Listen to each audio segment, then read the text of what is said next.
Greetings and salutations. Camera's been knocked a little bit. There we go. That's slightly better. And one of these wires should be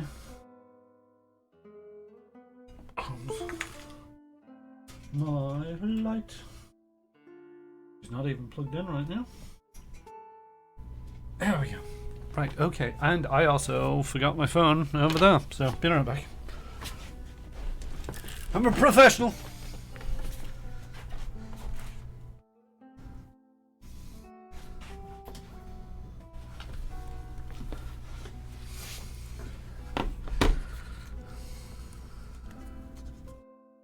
I know I'm a professional because some of you people out there are paying for this.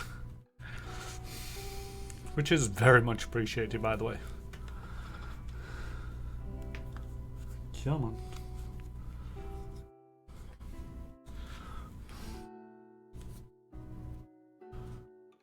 Uno momento. I really need a new set of headsets. I need a new set of headphones.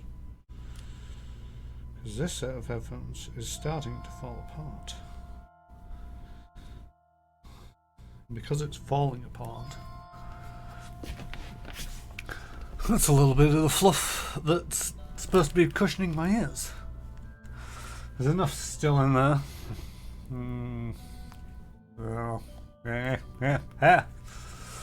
Right, how am I looking? How am I looking? I think I'm still a little bit high, you know? Is that good? Is that better? Greetings and salutations, I'm Karen Russmore and this is my stream of Pillars of Eternity, where I am doing a complete I'm doing a complete playthrough of Pillars of Eternity. Surprise, surprise, name's up there. I think that just about covers all of that. I can't remember what we're up to. We were looking at starting to go to war, maybe, against the lord of this.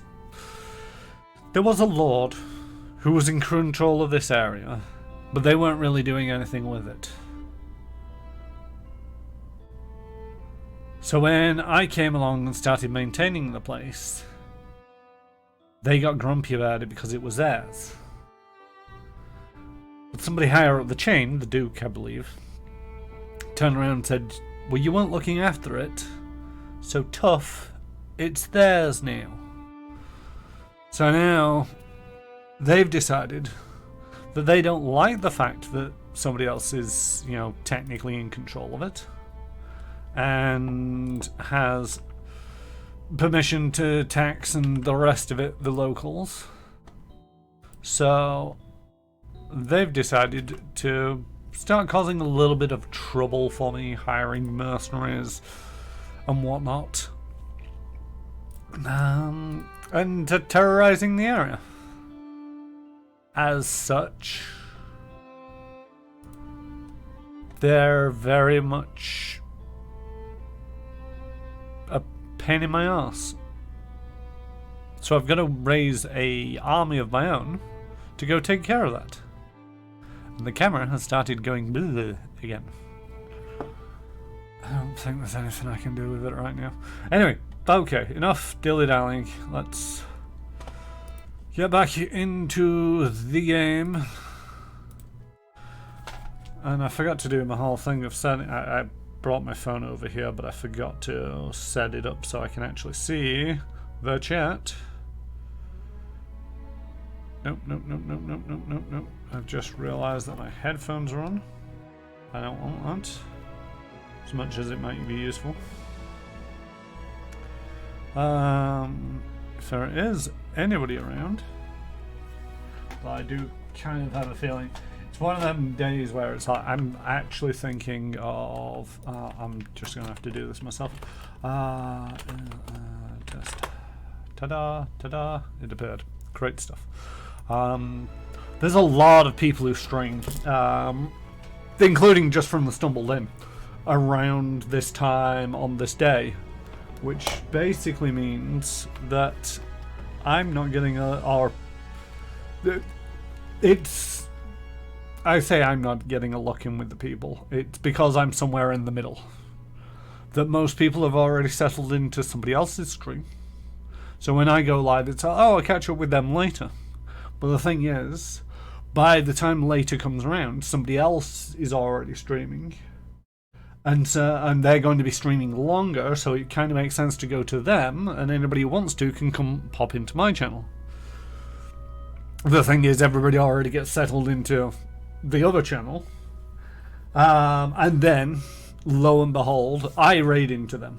So it's one of them where it's like, fewer people come round on a Thursday to say hi than any other day of the week that I stream. So I'm thinking of maybe knocking this one on the head, but also there's stuff going on where unfortunately my games, the tabletop games that I play, one of the players from the weekend game can no longer make the weekends. And the only available day to do anything is the Tuesday. So as part of that, it would be overlapping when I can stream. So maybe I change my Tuesday stream, keep my Thursday stream, and stream maybe on the Sunday. I don't know. I've not figured anything else out yet. I also need to just double check in with certain things, right?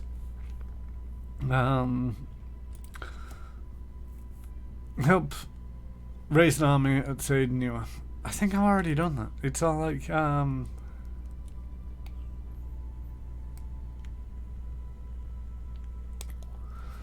mean, I could go and look elsewhere for allies. I'm gonna go to the siege at Craghold.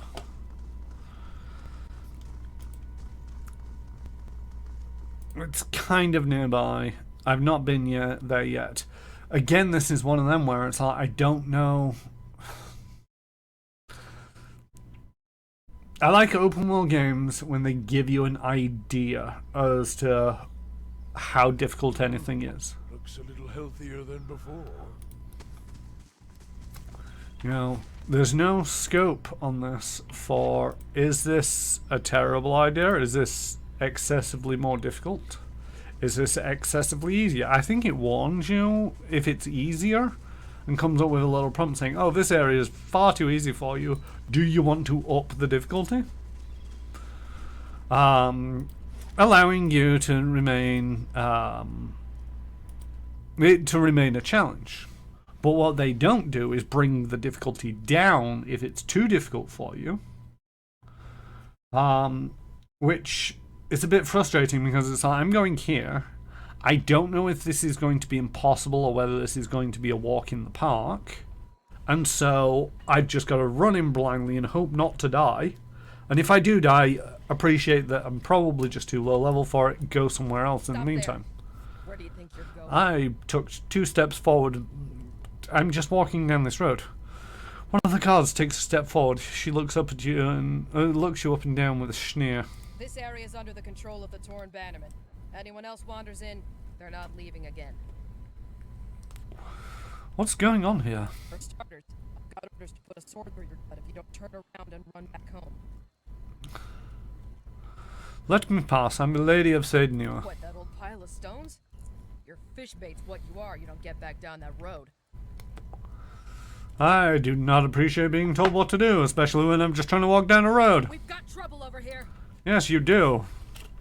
You piss me off.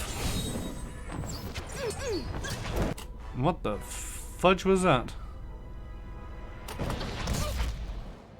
Dragon Leap. Alright.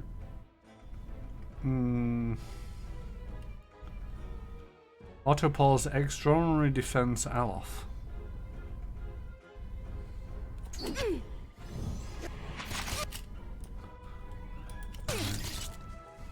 I'll let Margaret's fire flow.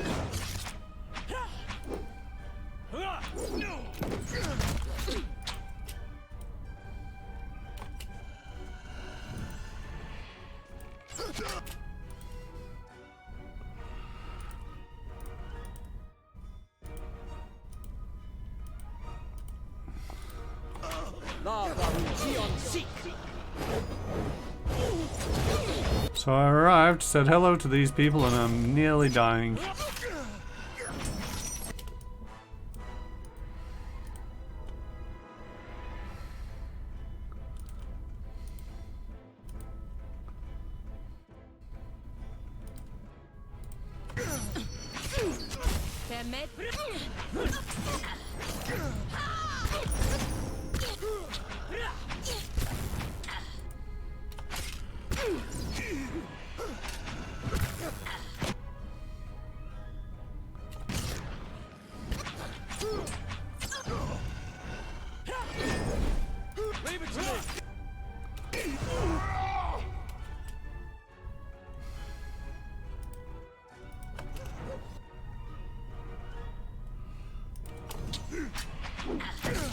Oh, you're not the Will-O-the-Wisp.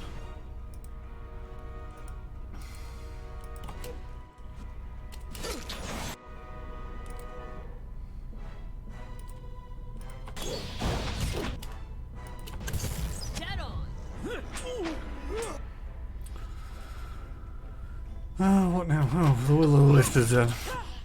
That sucks.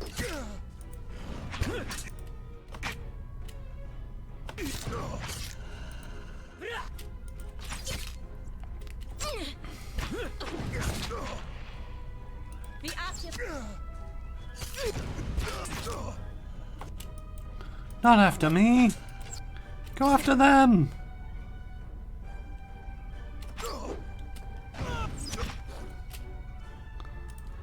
God damn it.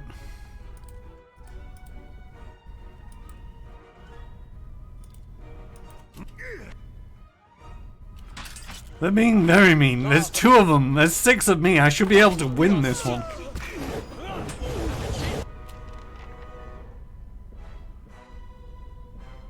Add amendment.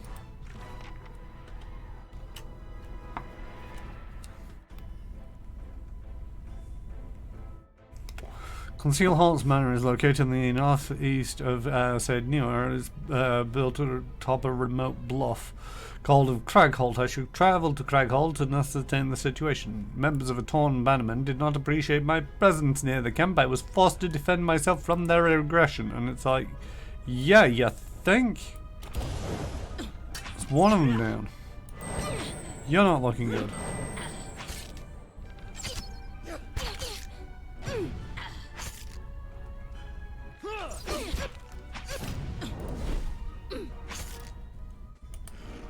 Why don't you have an AI? Oh, no.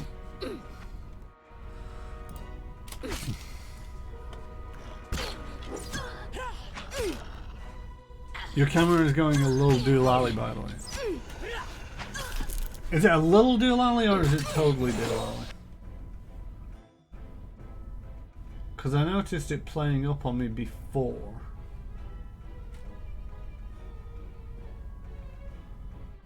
I mean, I appreciate that. I've just said all of that and I've actually just closed the chat up. Oh. Shush. Is it bad or is it...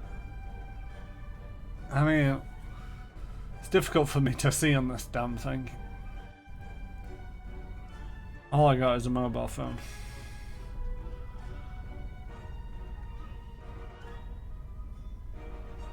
I don't know, that's pretty bad.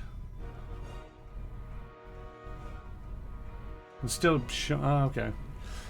But anyway, give me a second. I will... Right. Finish murdering this guy. If you could all murder this guy, it would be much appreciated.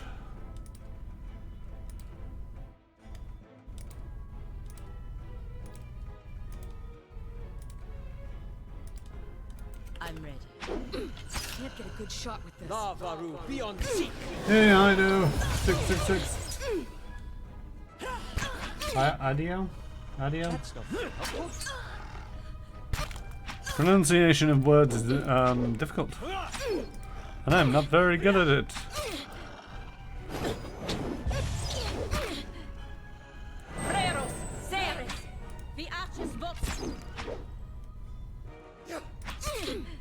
That's not very helpful. Camera. There we go. Rightio, loot the bodies. Oh wow, they're decked out in all fancy gear. And exceptional gear. It's probably bad for me.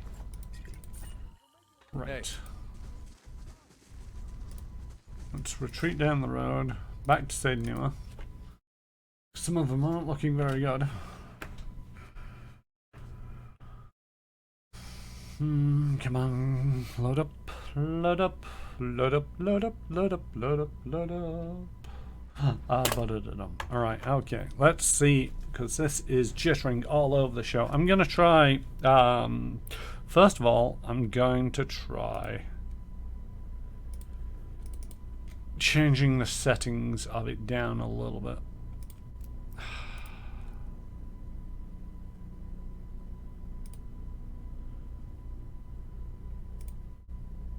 Is that going to work?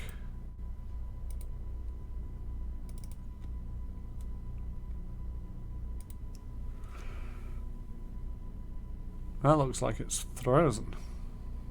Can you hear me? Assuming you can hear me. That's gone entirely. Well, that didn't work. Right, let's try turning it off back on again. That didn't help.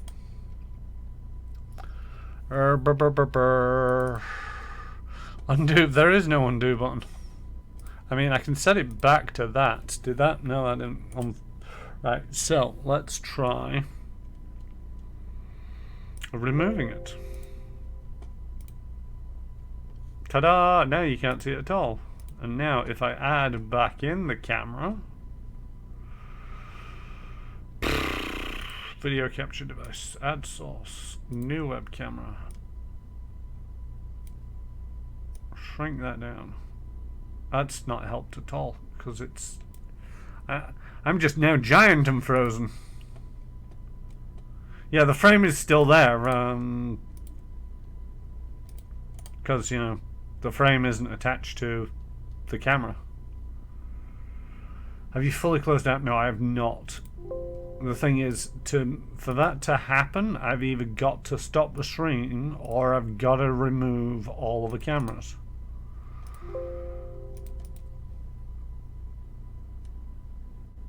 I think that's it. I think that's all my cameras. Oh, now.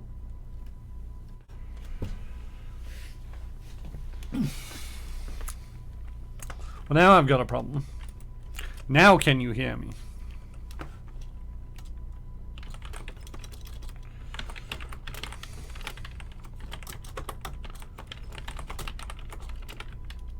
Oh, good. Because OBS is just not responding now. Ah, God dang it. Can hear you typing. Can you hear me? Can hear you typing. Can you hear me? Lol. Right. Well, OBS has essentially crashed. So I can't actually change anything. I'm even surprised that I can still type in the chat, but every other button and everything is just out for the count. Well, I could, if it wasn't for the fact that I can't even change over to the game scene, I could do this one cameraless, but I can't even go over to the game stream, so it's got to reboot. Well, actually, it's got to crash first of all. So I'm going to crash the stream. I'm going to try to bring this back up as soon as possible. Maybe not with the camera. And I'll sort out the camera when I get back. Yep, okay, right. Be right back, folks.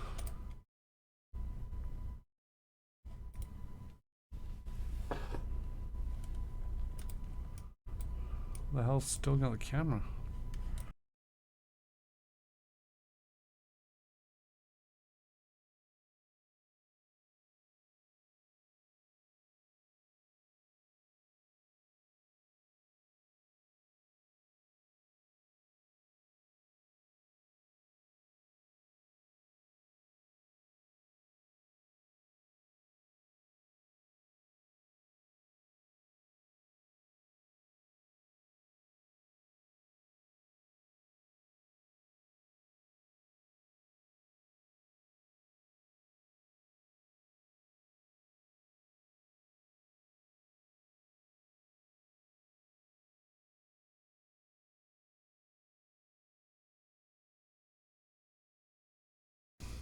So I've been talking to myself.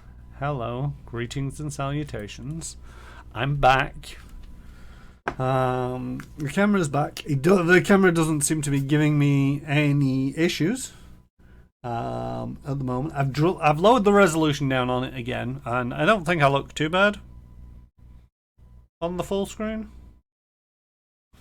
So that should stop any flickering about. Only problem is I need to get this one sorted, and also I can't remember the size of it, so I need to look at this one and edit the transformation. Okay, it's 1440, 0, 480, 270. Everybody remember that. 1440, 40, 480, 270. Cheers, I knew somebody would write it out if I said it often enough. Right, edit transformation. So 1440, 0, 480, 270. There we go, and I fit perfectly in the box. Magic. This is why as soon as I figured out how to control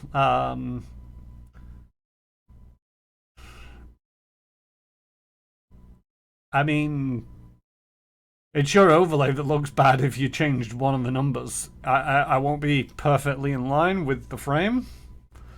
So, you know, hi everybody, if this frame and the overlay is basically be done by JStation. If it looks terrible, blame him. Also, he might have been messing around with the numbers. He says that he hasn't, but I don't trust him anymore because he lies so often. Right, so that's that sorted out. It actually crashed out of the game as well, so God knows where this is going to pick back up into. But it should pick straight back up into the game with a bit of luck.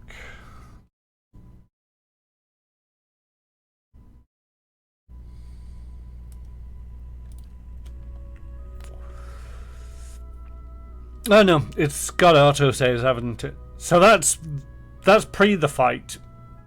But I actually managed to kill those two people, so I'm going to go back to when I retreated back to Sade Newer.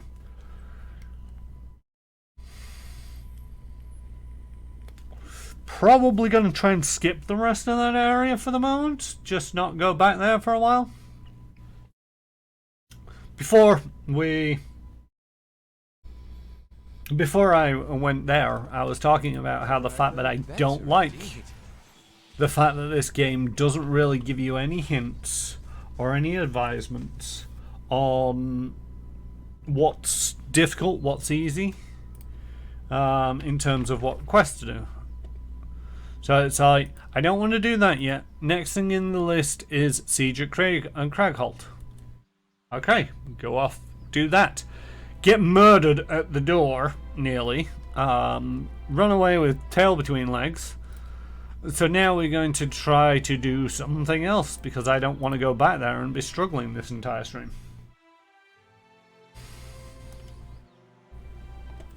I did pick up some nice equipment though. It's an exceptional pack, which isn't great for me. A fine sword, a fine large shield, a fine breastplate,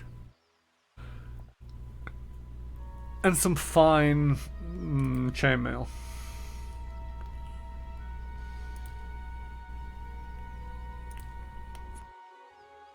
Don't think anybody's got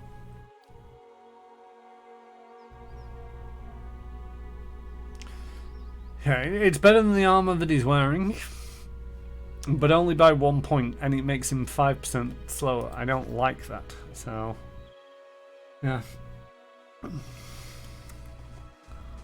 Because I'm not looking too healthy. I've got 53 health out of 519.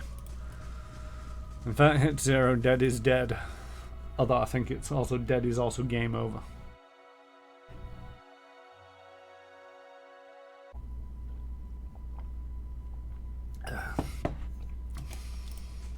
I really should at some point look at improving this area as well.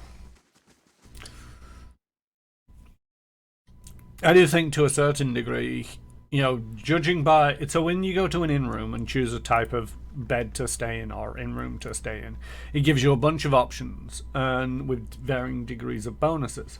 One of the things that I'm seeing here is the fact that it just seems to be accumulative when it comes to improving Bright Hollow. I'm sorry. I didn't mean to sneak up on you. I just... Well, you seemed preoccupied.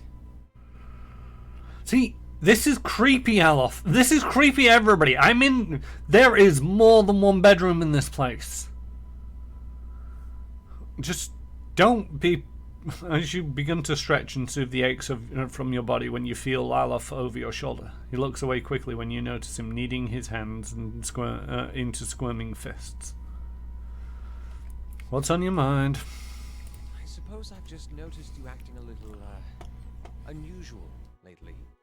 Talking to people who aren't there, remembering flashbacks of your previous life. I just want to make sure you're doing all right. Are these symptoms sounding familiar? You know me too well. But it does seem that our afflictions differ. Isilmir asserts herself now and then, but that's nothing new. You, on the other hand, you seem to be getting worse. I should let you rest. Looks like we'll have another full day tomorrow.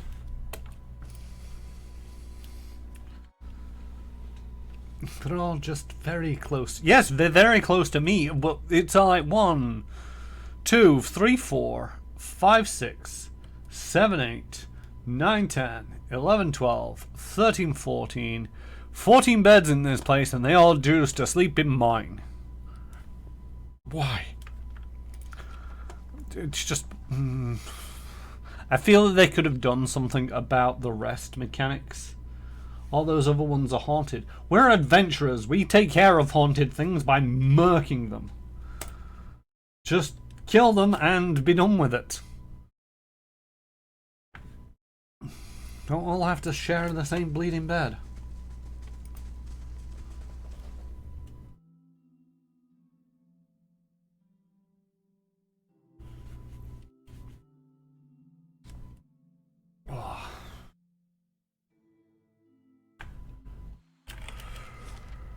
Better indeed.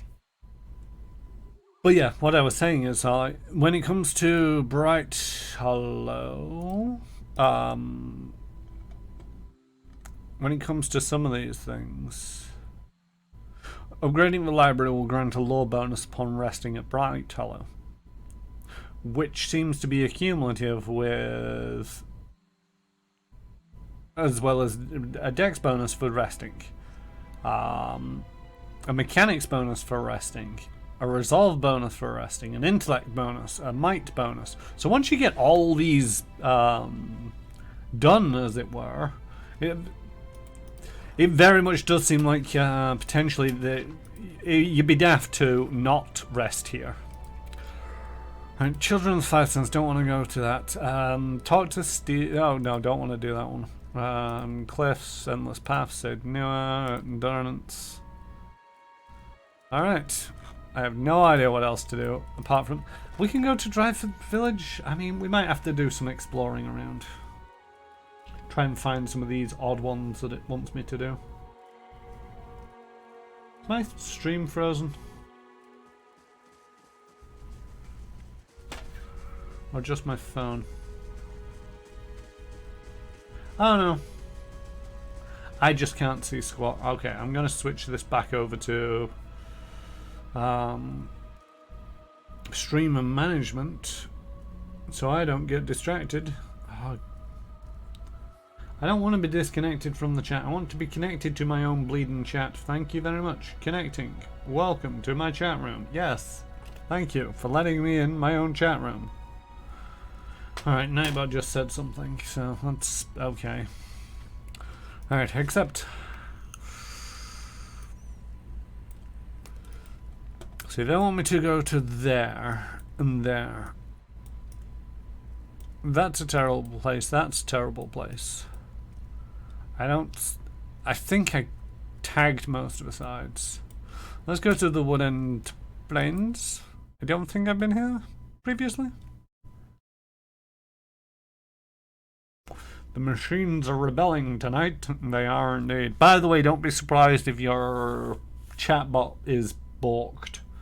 Oh, the Hedge Mage construction is complete. Woo! Right.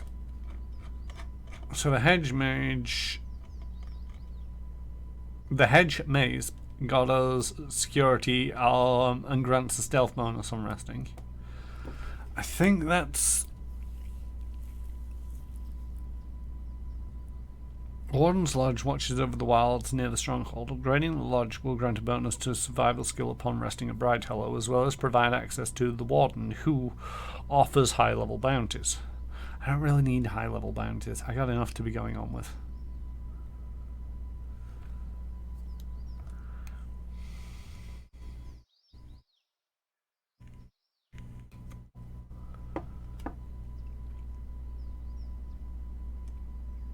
I think they just look to be superficial.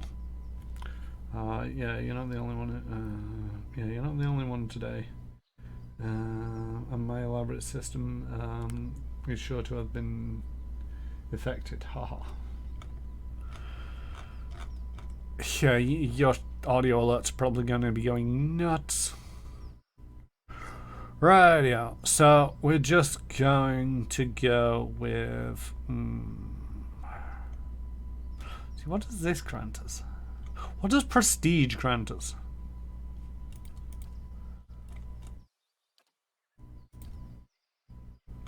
Yeah, I could just go for the first thing in the list, which gives me slightly more security and a bit more prestige.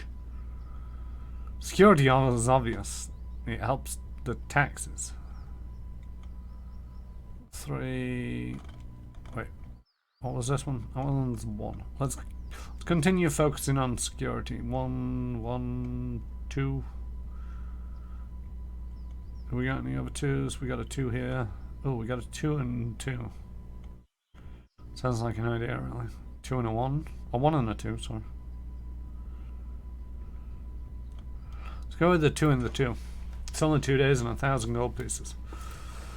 Right, have I searched this area? I have done this area. I don't remember doing this area. Plus, well, if I did this area, why didn't I tag that outside?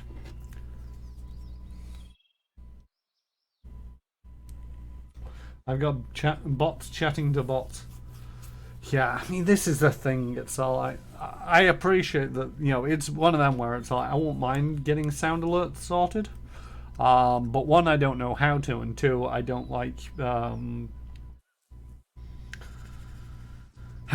change. I might do some sound alert things, but I'm not sure if I'm going to do the whole sound alerts that are sub only, or whether to base them off channel points, what sound alerts to use. About the only sound alert that I can think of getting is a badum-tish. For all the terrible jokes that my viewers seem to favour. Right, let's go to Stormwall Gorge. Seeing as how west is Defiance Bay, south is blank, north is back to Sade Newer. Is there an audio bite for I get that reference?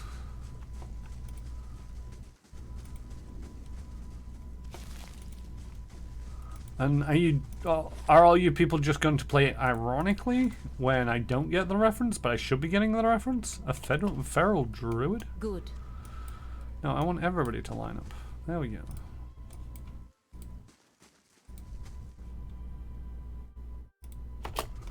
Were they built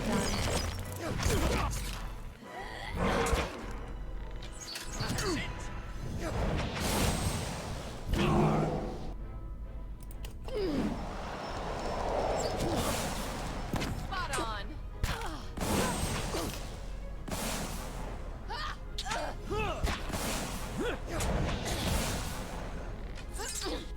Maybe we should move a little. I'll let Margaret. Dead on. Yeah.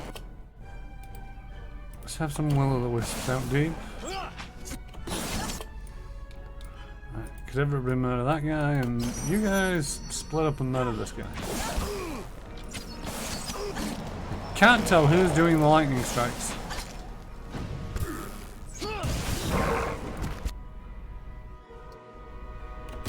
I lost a will-o'-the-wisp. Okay.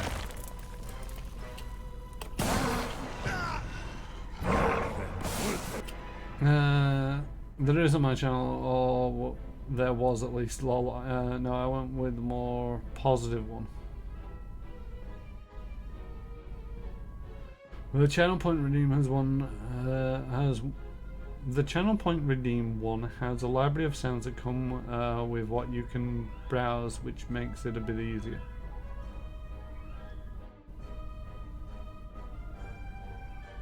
Oh, okay. So if you do it using channel points, there's already a selection of sounds. If you do it via a bot, then you've got to find your own sounds. Spot on.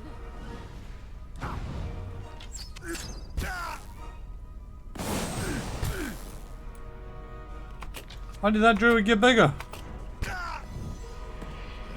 Well, you know what they say, the bigger they are, the harder they fall. And the harder they punch as well, that's not pretty. Alright, you're small again. Murk him. Murk him. Don't know why I've decided to call him, saying murk when I mean kill them. Especially seeing as though that's dangerously close to murking, which is not something you want on a channel. Why am I picking them up on this guy? I don't. Right. Money, money, money, money, mushrooms. What have we got? We got a fine hunting bow. Let's see if you need it. Fine battle axes, fine flail, fine spear, fine hide armor, and some other stuff in there. Great stuff. Right, we've figured out we don't need any of this. Do we need any of these things? No, we don't need any of these things. So keeping the inventory clear. It's one of them odd things that's like, why I have so much inventory space? Right, does that help anybody? No, because that's exceptional. That's a lot slower, even though it is slightly better. You're all wearing heavy armor. I'm not really wearing armor, so that, no, not that. That. Thank you. Mercs kill, that counts.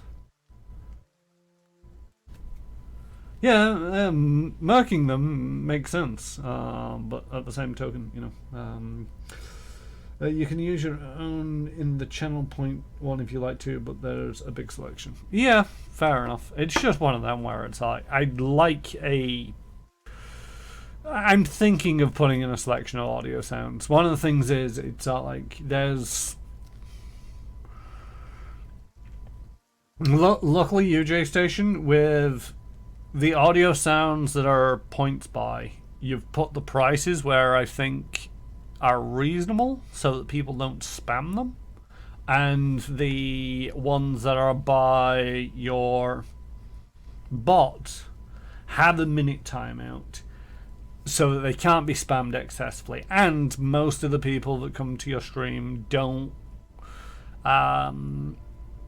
spam them in terms of the channel points ones or the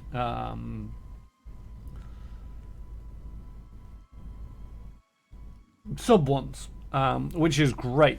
You know, happy you've managed to get that sorted out. It's when Retro Ted first got out and started on his, and he's got some channel point ones, and I think that he didn't just want to overprice them so that people could use them fairly frequently, which you sometimes can't do if you price them at like 1,000. A lot of the people who watch your stream might not be able to trigger them all that often, so they'll not trigger them at all because they'll be thinking, oh, do I really want to use it on that? I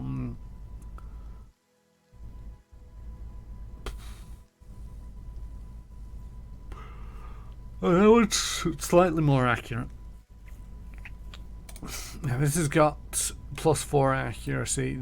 This has got +8 accuracy. But this also has +15 damage, whereas that one is just accuracy. But I think I'm going to take the accuracy. Fighting battle axe, I don't think I never. Fine flail, nobody cares. Flying spear? Flying spear. Yes, it's a very flying spear. Right, I'm going to put some of these pitlocks in there because I don't think it's... They just arcane dampener once per rest. Beneficial effects suspended for 15 on the enemy. That's an enemy debuffing thing. Alright, you can have it. Or did I want to give it to you because it's intelligence bonus, isn't it? Why is that not equipped? Why do you not have that equipped? Strange man. But yeah, because he priced them so cheap, when he first got them, there was a couple of people who, you know, having a laugh, which is fair enough, but just absolutely spammed them. So it was like 5 minutes is just this constant alert noises. Oh, an elder lion. Oh, 2 elder lions.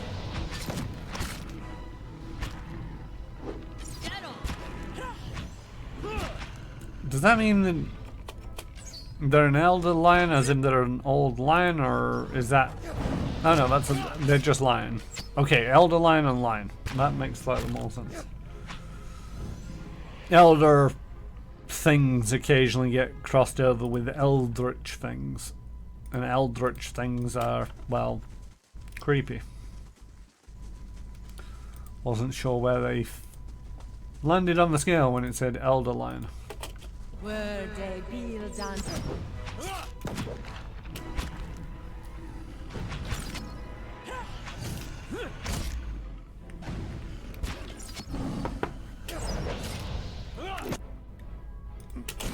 Oh, and a lioness. Oh. We got other people coming in. I don't appreciate your attitudes. How may I help?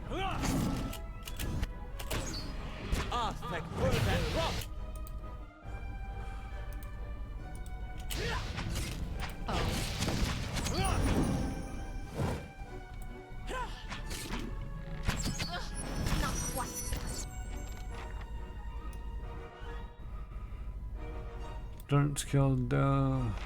It's a very pretty game, lots of bright flashes, but sometimes you cannot see what's going on.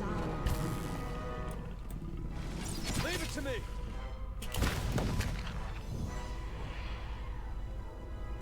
Think something exploded, maybe? Are we out of combat? All right. I don't feel that we're out of combat. Oh, now we're out of combat. Okay, great stuff.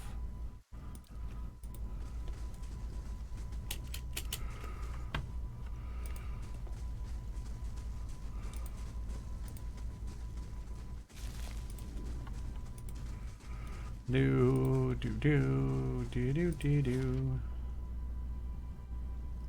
Oh, that's to Dryford Village. Oh, this map doesn't make any sense, and it does my head in. Dryford Village to me seems to be more northernly than it is easternly. You know, east, I feel, would go across this river. Northern would go to Dryford Village. But apparently east to Dryford Village. So probably south to across the river, I'd guess. If I can even get south. Or maybe these are the cliffs that I'm supposed to be looking for.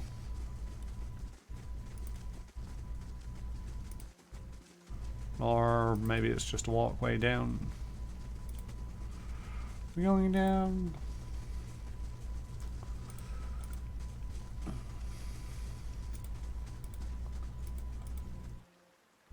I think the other thing to a certain degree that you want to be mindful of when it comes to some audio alerts is copyright. I think for the most part, as long as you keep it under 30 seconds, you'll be okay. but I'm also aware, there's certain, even on big channels on YouTube and Twitch will stay away from certain franchises. Namely, if it's owned by Disney, you stay away from it.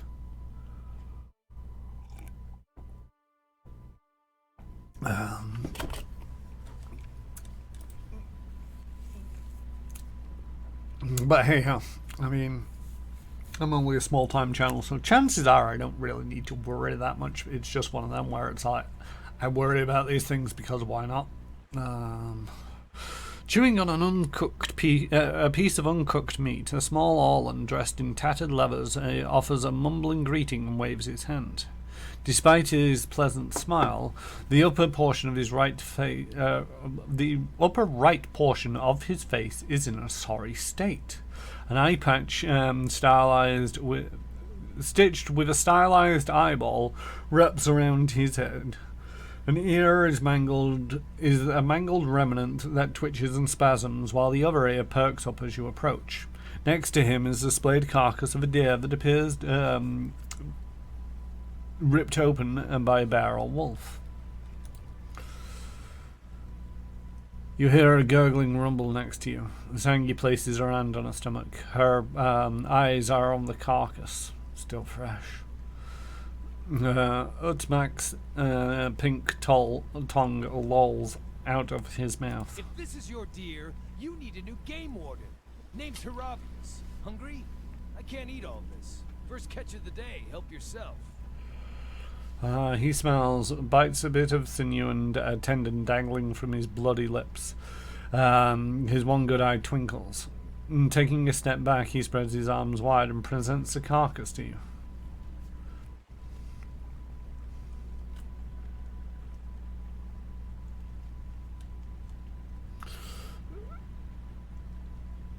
What killed that deer? One ornery Stelgar.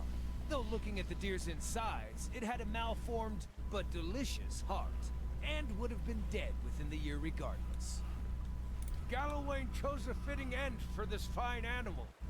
Pardon me, I shouldn't pray with my mouth full.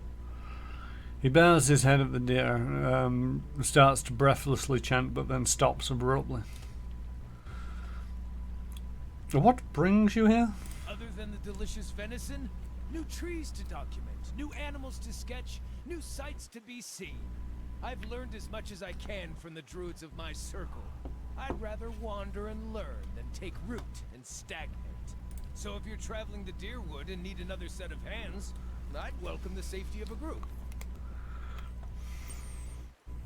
Go on. I'm trained by the celebrants of Hawk and Ivy of the Fisher Crane tribe. I know more than my share of nature magic, and, well, I don't shy away from a good fight. I have business with the druids that live near Twin Elms. So long as we find ourselves there eventually, I'm happy to follow along. You're welcome to Splendid. join us. It'll be an honor to run with the pack for a change.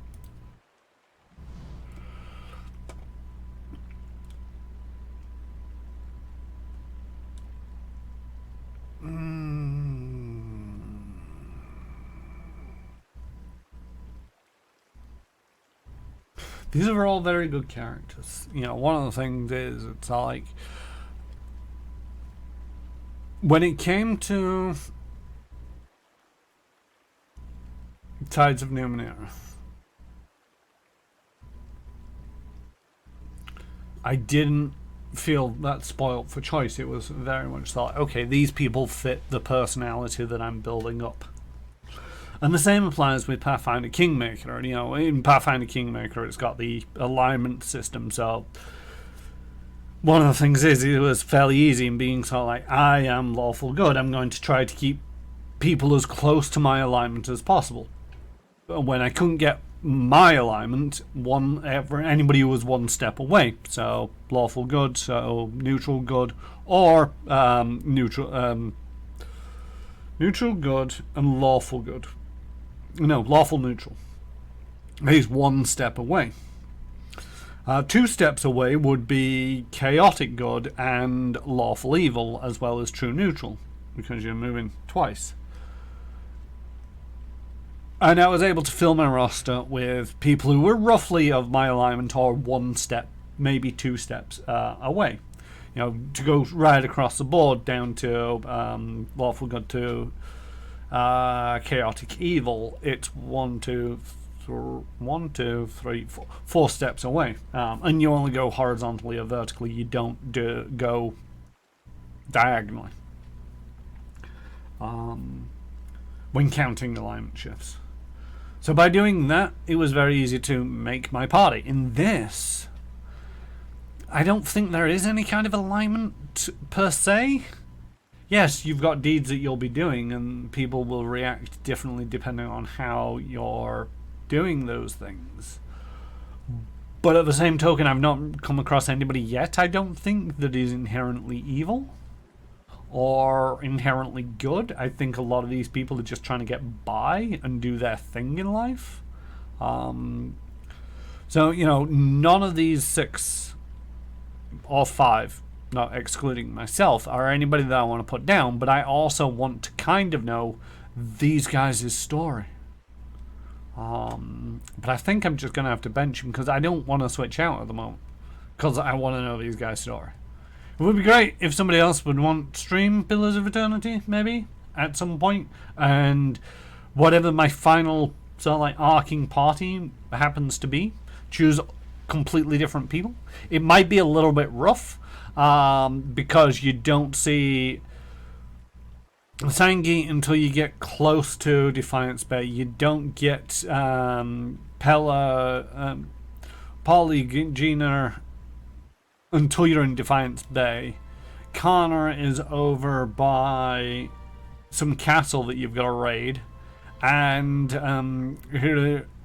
Vasias is now just here. I might be picking up Expeditions Rome, but that'd be a very much off-screen game, stream game. I saw you post about that in the Discord. Shout out Discord. I've not had a chance to actually sit down and look at what kind of game is it. I mean, I appreciate that it's something to do with Rome, which I'm not I'm not all that interested in Roman history accurately. I've got a passing interest in it, don't get me wrong, you know. What is this thing? Oh. It's a thing to do. It's like this CRPG, turn-based combat, etc. Okay, so it's a CRPG based, it's an RPG based in Rome. Because I didn't get that feeling. I got more of a tactical strategery game on the brief look that I had. But like I say, I don't know. I didn't really look all that deep. It could be a CRPG.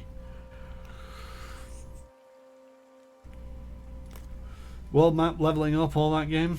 I mean, ever since probably the late 90s, maybe mid 2000s.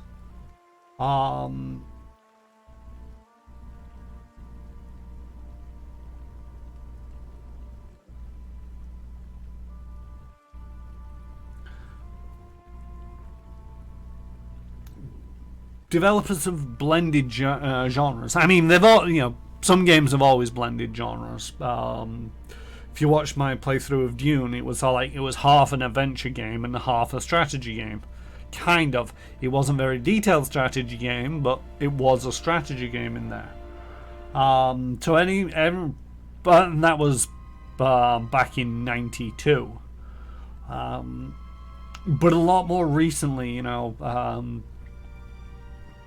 Borderlands is a first-person shooter and role-playing game, and there's a lot of sort of like blending of genres together, which kind of makes it a little bit difficult to accurately place without stringing a load of abbreviations together.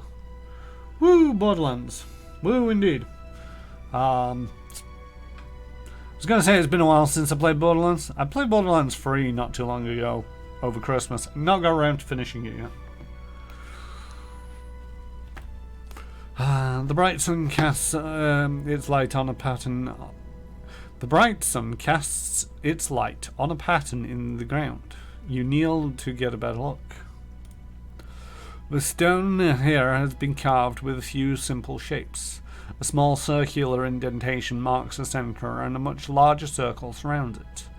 You see what appears to be writing above two circles. Wait a while. No. Examine the writing. The curving, twisting runes are strangely familiar to them. You recognize them as ancient Ingwithan. They read, "All things end, to continue anew. Enter now at dusk, so we may all experience a new dawn." Examine the outer circle. Several shapes have been carved along the outer ring, though most have been worn away. You can make out a crescent above the center. Look at the circular indentation. The indentation is shallow and smooth. It looks like something was intended to hold something specific. Wait a while. You wait for a few hours, marking the sun's journey across the sky.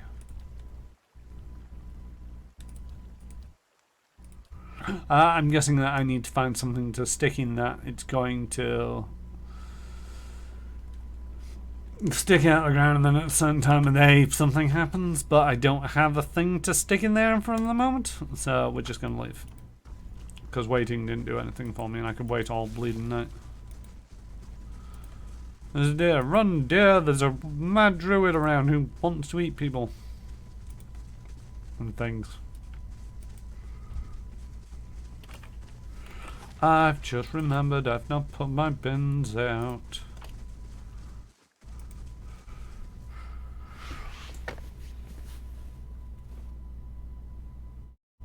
It's not very important bin this week. Although it will be useful if I got it out. So if anybody reminds me as I'm closing up my stream to put my bin out, that will be appreciated. Well, that's rubbish. And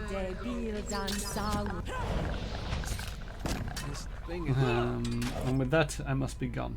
Oh yes, Jurisdiction 64 is going to be going over to his channel where he is streaming No Man's Sky. Feel free to join him there. Me, J Station, and a couple of other streamers, RetroTed and Krifu Banal, are part of the Stumbled in Discord, where we talk about games and game-related things as well as streaming. And if you pay attention now, you can also kind of half watch me cook. I cook by taking photos of the things that I'm doing, stabbing myself with a knife. It stopped bleeding at least. And then you get to see the end result. I do it because I'm bored while I'm cooking. I hate cooking. But you get to see some antics, I suppose. And I try to be funny about it.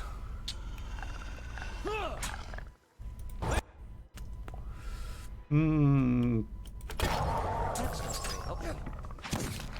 we kill the things before they summon any more things? I'm assuming that they've summoned those things.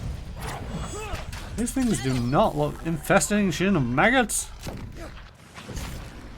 These things are not happy people. Small rain blight, small wind blight.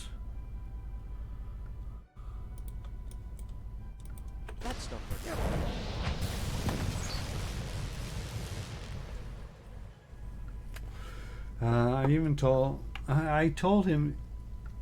I've told him an oven works better, but he keeps trying to cook with a camera. I mean, he got the job done, didn't it? Alright then. Not got food poison yet? Don't know what you're complaining about.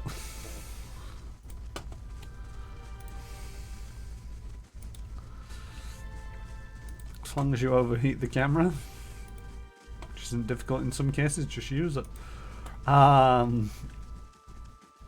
You'll be fine.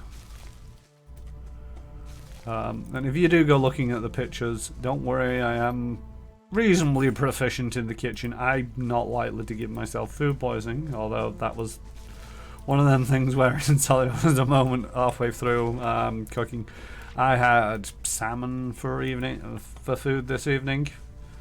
Teriyaki salmon tacos. Or salmon teriyaki tacos.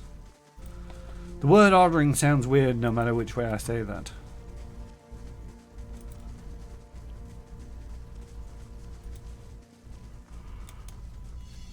Ooh, a secret thing. Now here's something.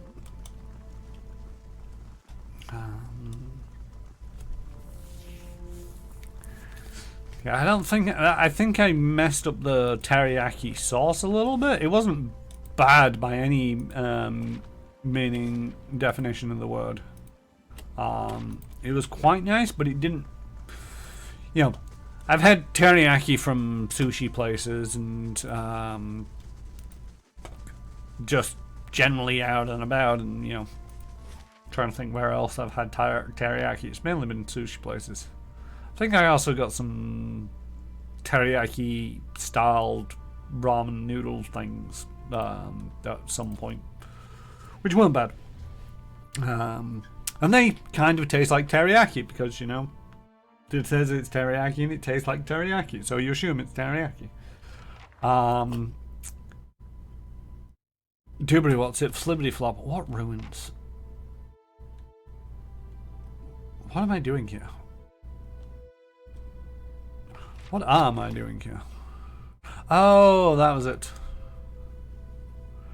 Finally, I've reached Dryford village. It's a sleepy little backwater, but there's got to be someone here who's familiar with the runes. The Acolyte's vision showed me mysterious runes somewhere outside Dryford. The leaden key has sent operatives to find the site, though their purpose is unknown to me. Alright. Somebody's going to know about the runes, then. I like the way that the map is explored. It's like, I've only just arrived. But I suppose it saves running everywhere. But you never know if you've missed something if the map is revealed.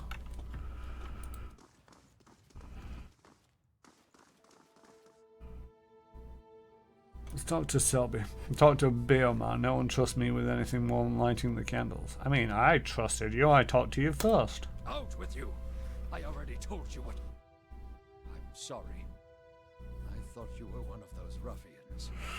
The old man turns as you enter. His face is covered in bruises and his lower lip is swollen.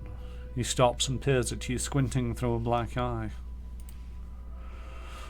Someone has best put this someone has put this priest to the test, but no one not nearly difficult enough by my measure.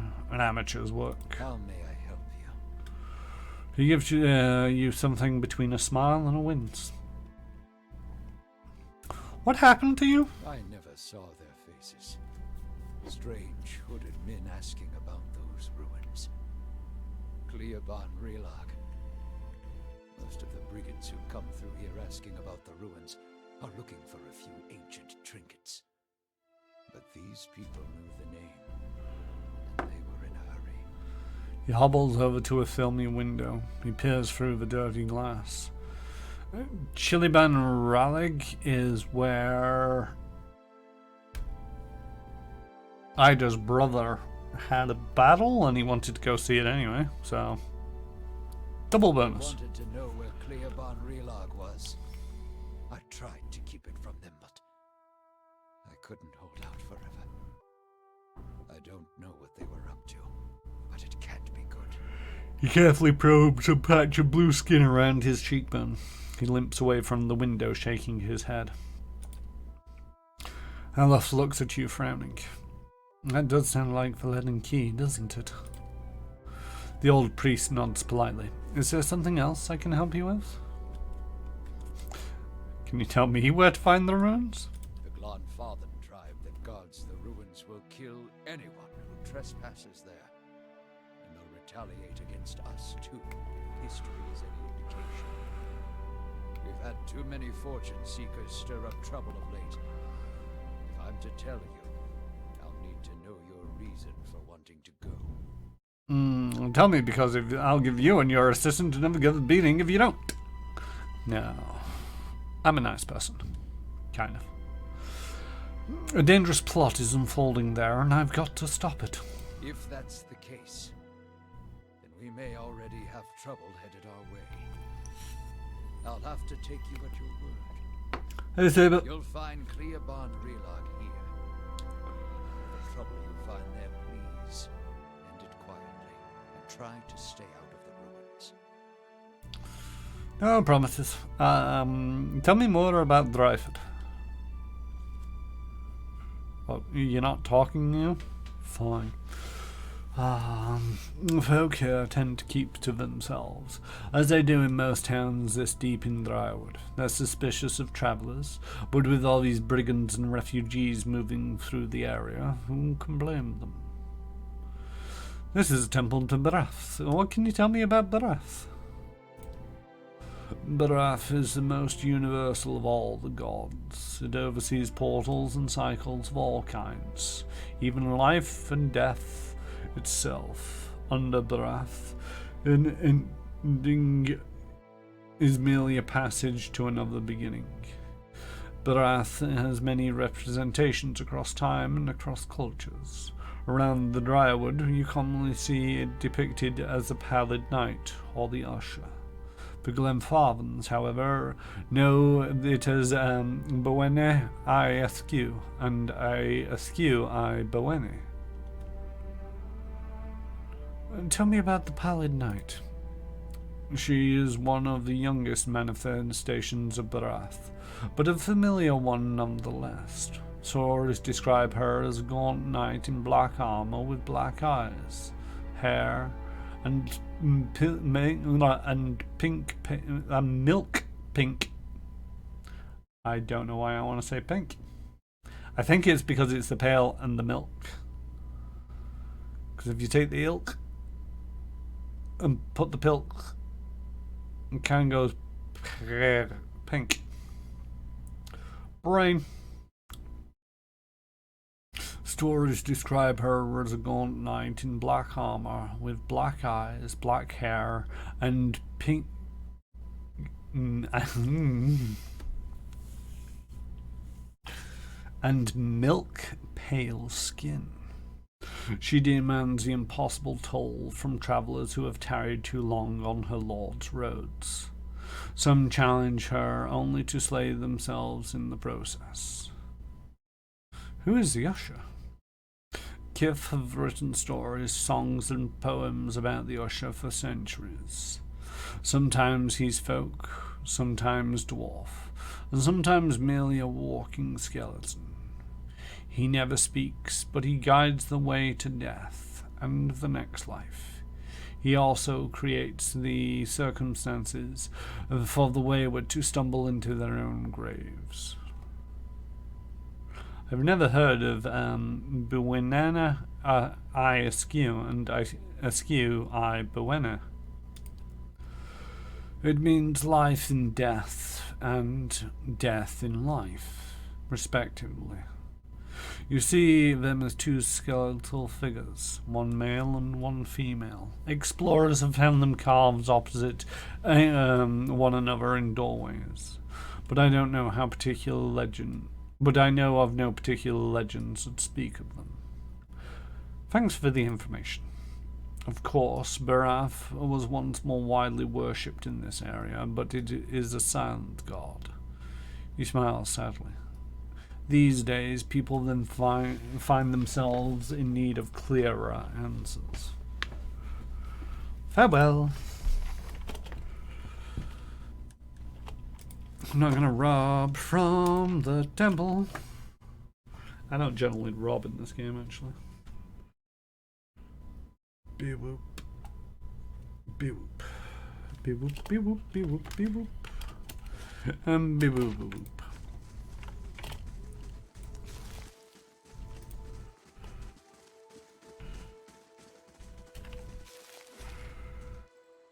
They've got an inn here, but they've also got a mill and other stuff. So let's go poking around this village, shall we? Caldman, how long do we gotta stand out here? Cold. Until we find her. Keep your eyes peeled. A word, traveler. I only require a moment. Hello. The guard sighs with relief as you look, as he looks at you. What are the odds? Stuck in this backwater only to meet a famed champion of Defiance Bay. Perhaps Wield brings mercy today, indeed.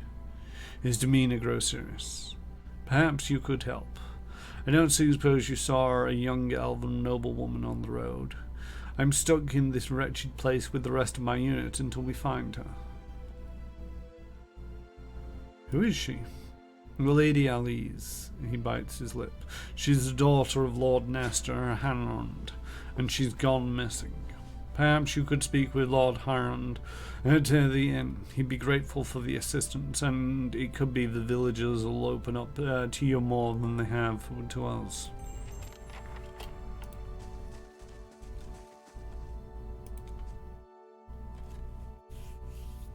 More side quests.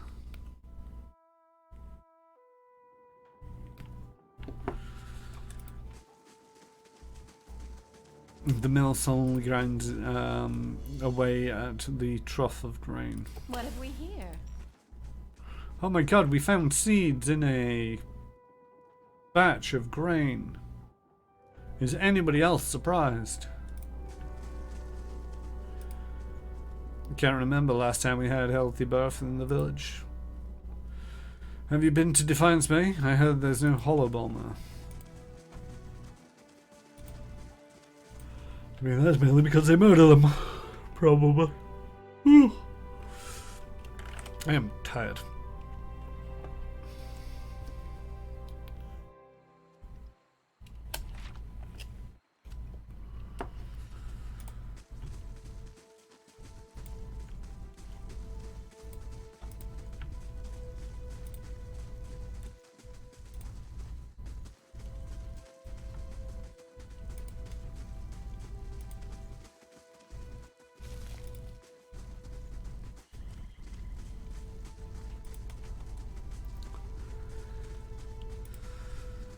You must have seen something.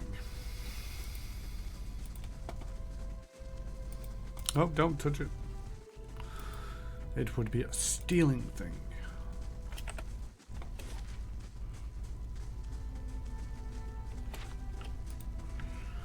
It's a Grieving Mother over there. Winfred's Arms and Armory.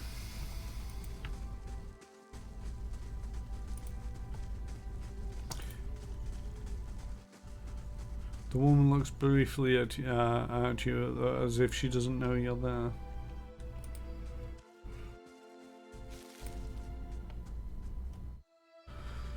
This middle-aged peasant woman is dressed in brown leather cloth draped down to her knees. Her hands are working at separating stringy, colourless vegetables into a pile before her, stripping the heads off the long fibrous stems with a paring knife.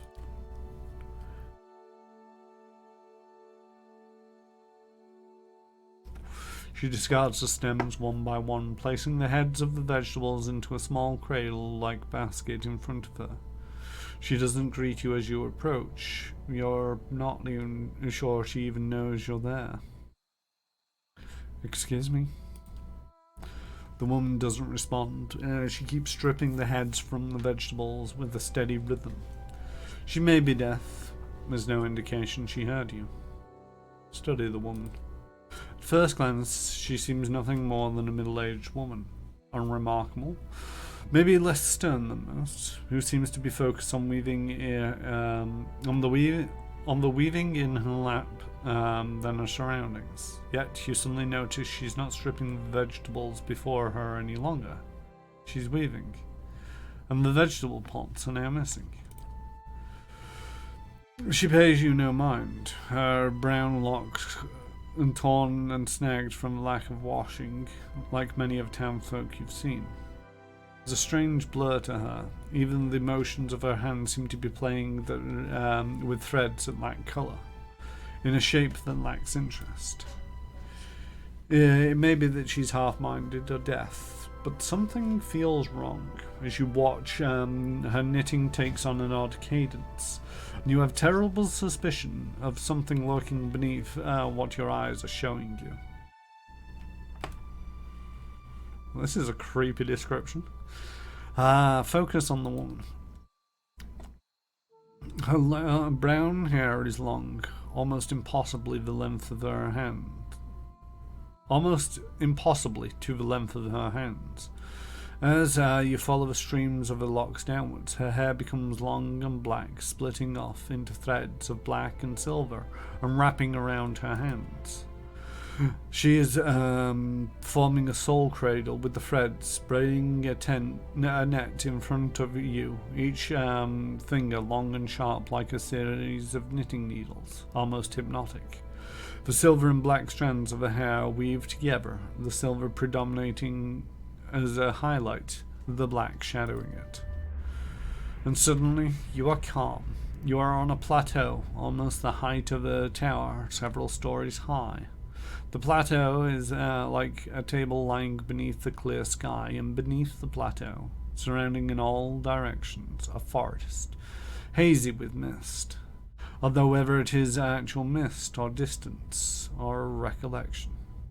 Resting in the curve of the natural arc above you is a great copper bell, half the size, again the size of a man hanging at attention, as if looking down on you and the events unfolding before you. The plateau is soaked in the sun, and the rock beneath you is rough and warm. The sky forms a cradle around you. You feel different. Not disembodied, but you feel your body, your physical contours have changed along with the surroundings. You hear a soft series of chimes, like wind chimes. And to the sound, the scene gains colour and texture, as if the sound is beckoning you gently forth, filling your senses and thoughts, like mist rolling softly into a sealed chamber. And the chime coaxes you deeper into the memory, and you're certain it is a memory, a warm one. You are on the stone of the plateau, your knees on the warm texture of ground, silver white, shimmering like adra. The plateau is formed of it, glistening in the sun. You can feel the heat on your skin, your wrists, and your hands. Your hands are in motion, weaving, not thread, but gathering, tenderly moving along the first movement of Baraf's wheel. Your hands are wet. Your hands are upon the flesh of a newborn child, and you can feel the crowning of tiny head turning in your grip, its head slick and wet from the womb. Your hands are inhabiting, have done this many times, and they are practiced and confident. You feel the distant pains in your own head as the head emerges, the stem of fluids from the womb helping the newborn slide forth, and the woman's laboured breathing, crying out. Focus on the child and the movement of your hands. As your hands move, you hear the sound of chimes, clear, cutting through the haze of memory. You cannot see where they are coming from. They are close, and they are meant as comfort. Of that you are certain. Draw the child forth. Alright, we'll catch you later. Dao.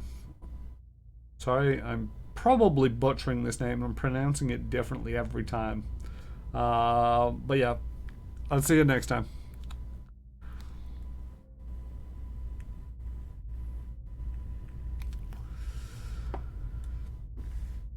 Draw forth the child, and coaxed by your hands, every movement causing the chimes to sound again. Almost eagerly, the child comes forth, and as it does, your hands are in motion, weaving, moving along the length of a soft, wet rope. Now, an umbilical cord from the legs of a naked woman before you. You are holding a small child still wet from the womb before you. The child cries out. The cry full of life, full of soul. The ringing of chimes echoing its thoughts, filling it with its welcome. The soul is blurred at the edges, as if you were viewing a soul from within a soul. But it is there. It is alive. The woman before you is weeping, and at her first cry, her hands stretch out for it. Surrender the child. You surrender the child to her, something you have done many times before, and as your hands move, the chimes echo the movement, and you realize the chimes are hanging from cords on your wrists. And where once they echoed in the memory, they are now echoing in the child's mind as well. The chimes are intended to welcome the child, to be its first gentle greeting into the world, a soothing sound guided by the tender motions of your wrists. You are helping to weave its thoughts, its perceptions, and the experience. The experience. The woman laughs with a ragged joy.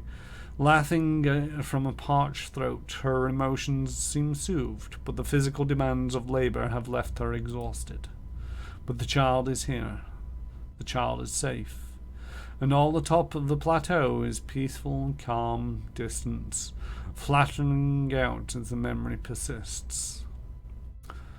Pull back and retreat from the memory. With effort, the scene bleeds into color and your mind becomes your own again. There's no pull, no anchor, yet the sound of the chimes remains. As they existed in the memory, they sound here as well, and they are hanging from woven braids on the wrists of the woman before you. Even as your head is spinning from the touch of her mind, the sounds of chimes on her wrists are sharp and clear, as if coaxing you back to the real world. The woman still sits before you, but she is nothing like what you first saw. She is wearing black, shredded garments that drape over her like streamers. Her hair is streaked black and run through with silver. Her age is almost impossible to tell. She simply feels old, like a crumbled watchtower. As she lifts her head to face you, you see that her hair is draped across the front of her face like a veil. What you first saw of her is a mental glamour of some sort, unconscious, and you realize that you see it not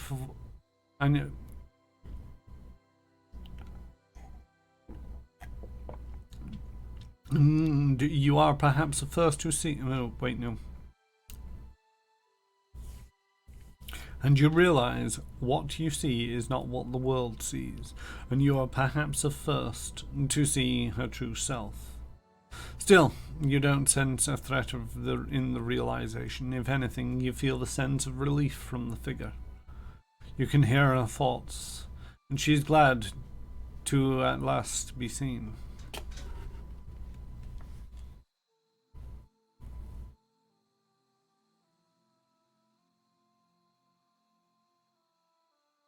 Who are you? I am seen, but the eyes of others do not remember. You were the first to see me as I am, the call stripped aside. There is a light touching in your mind, a caress, and her hand mirrors the motion of the touch, reaching up to the air between you. You hear the chime of her wrists sound softly. Her hand moves as if pantomiming, resting on your cheek at a distance, and she speaks softly and slowly. Your memories. Cadence of wheels on a caravan track. Fever. Questions by running water. Violence in a night's campfire. Arrows in the dark. And fleeing. Falling rock and cracking stone. And a storm. The storm. She swallows and the chimes sound as her hands shake. She stops, her hand frozen in the air. The storm that brushed you. Did its screaming wake you from your mind's cradle? Your memory of it is painful. Its cry is difficult to ignore. It's like a child, Many children crying out.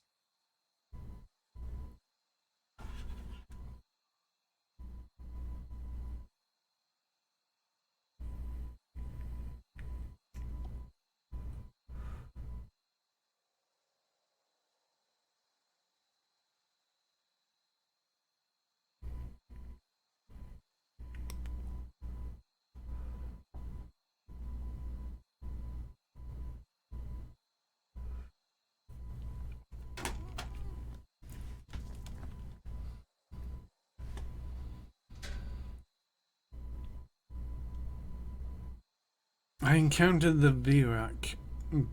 Bioac, yes, and it did something to me. Her hands withdraw shyly, and the chimes sound softly once again. The woman stands, uncertainly, as if she has been sitting for some time, or is too weak to bear her own weight. You notice her cheekbones are tight, her face gaunt, yet while her stance is weak, she seems determined to stand before you. You are able to see me. It's almost a question. You suddenly realize she doesn't seem to know what you saw when you looked at her. The image on the plateau. Yet the image was so clear, so sharp. You're surprised she didn't feel you there. To see me is a rare gift. A watcher's gift.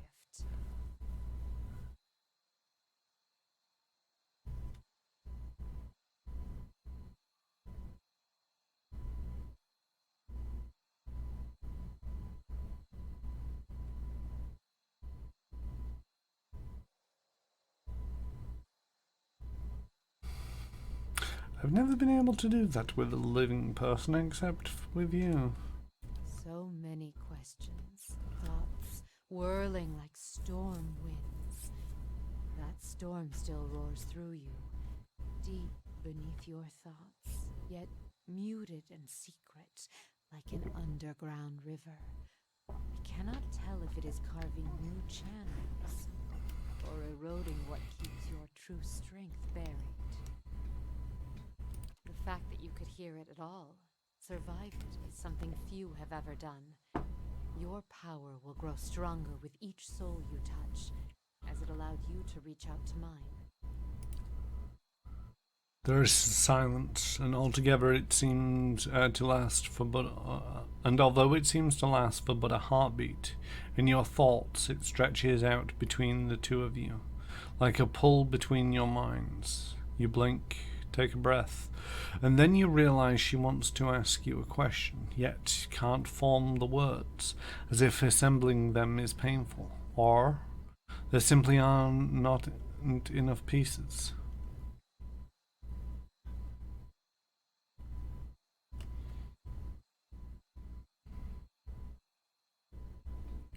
Do you wish to travel with me? You feel a wave of fear, gusted with the strength of relief, although oddly, her expression does not change. Then fear dissipates, and you feel strength and certainty, as if a plateau from her memory lies beneath you, and a calm sky looks down upon you.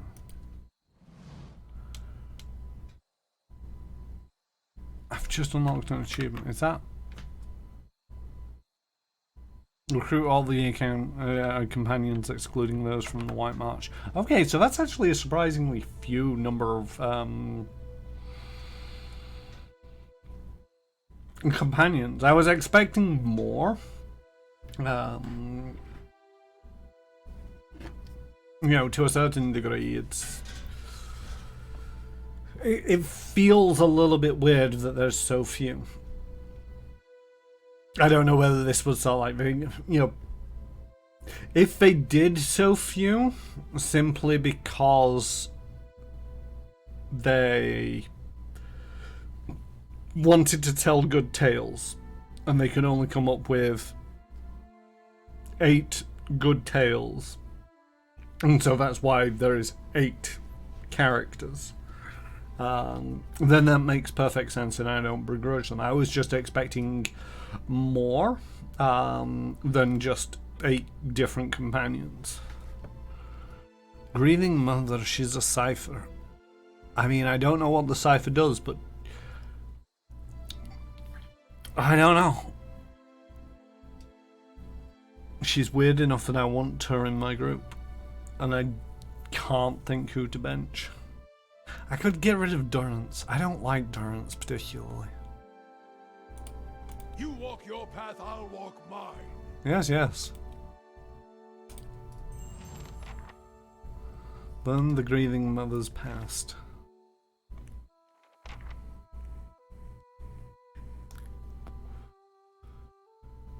When I first encountered the Grieving Mother on the road, I experienced a dream, or was it a memory, of childbirth. Perhaps the Grieving Mother herself can explain what I saw. See, now I need to know how... Oh, okay. So... Right, let's have a look. Can it make sense of this at all? Self-max focus. Alright. So a cipher gets focus.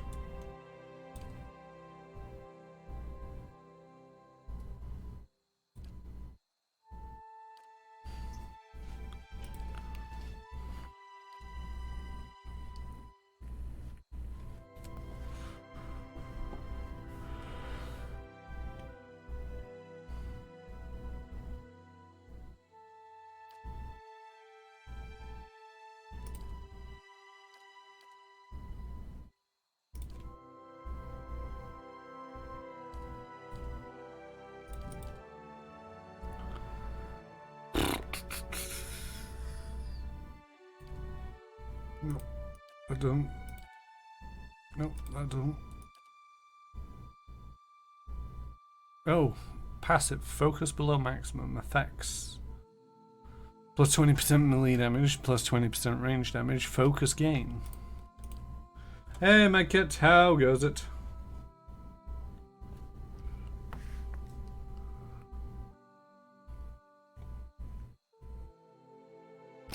I have met this character, the Grieving Mother. She is creepy AF. I like it. They're a cipher and I don't know how a cipher works. Oh? Your mind comes bearing questions, Watcher.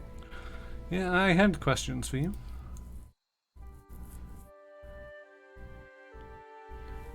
You addressed me as a watcher when we met. Do you know what a watcher is?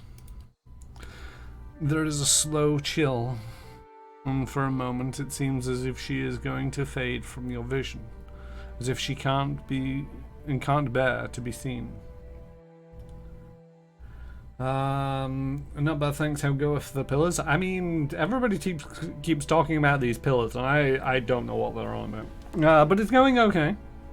You know, like I say, I've just met this creepy woman, and very interesting. And now she's trying to fade from sight because I asked her a question. The title came unbidden. I do not know why I spoke of it. Yet it seemed the right mantle, a familiar one. Yet I do not know where it came from. If I have given offense, oddly enough, it feels like she is not speaking to you. It feels like she is speaking to an audience. The air takes on a curious edge, a chill, which persists for a sharp moment, then fades into a dull fear. If I have given offense, forgive me. Forgive me. You would know more than I. Have you encountered watchers before? I do not know. It is an old feeling. I do not know where it stems from. It is a word that arose when you saw me. It is said that watchers see much that others do not, and I have been hidden from the eyes of others for some time. Let me ask you something else. If I have the answers, I will share. How is it no one can see you? Their eyes see me, but their minds will not remember past the call. A call? My face is like the call of a newborn, hiding the face beneath. And for my body, I am able to wrap myself as a mother cradling her child. I am here, as you see me, but to them, their eyes see only the cloak that I wear. A peasant mother, dirty, shabby, not worth knowing. As a watcher, you see more than others. To the eyes of most, I am as unseen as the spirits you share memories with. How are you able to affect minds? I divert the flow of their senses down a different path, to a place easily forgotten. It is not unwelcome when one does not desire the presence of others. The surface of their minds register a figure, but the memory slips away. They see a woman, but they have no desire for conversation, no desire for any questions, and I have none to ask. I want to discuss something different. Let your mind speak for you. I shall listen past the words. When we first met, how was I able to enter your dream? I do not know. What do you speak of? If you were in my thoughts, I could not feel your presence, nor do I know what you saw there. As she speaks, you suddenly feel an odd sensation in your mind, as if walking through her thoughts would be as if walking down a back street of merchant stalls. The claustrophobia of wooden shelves and canvas tops, made less oppressive by the sheer number of enticing vials and bottles that stretch out to the sides of you. You suddenly realize that whether she permits it or not, you could enter her dream and observe it without her even knowing. And in response, your hand twitches. There is a feeling that you could simply pick out a vial, taste it, sample it, and keep the memory as your own. And suddenly you find yourself back in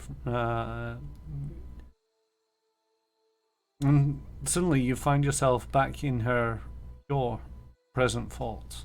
Though you were away for but a moment, she seems unaware of your diversion of thought. It may be one of your gifts, an ability to walk in memories as easily as someone else walks upon the ground.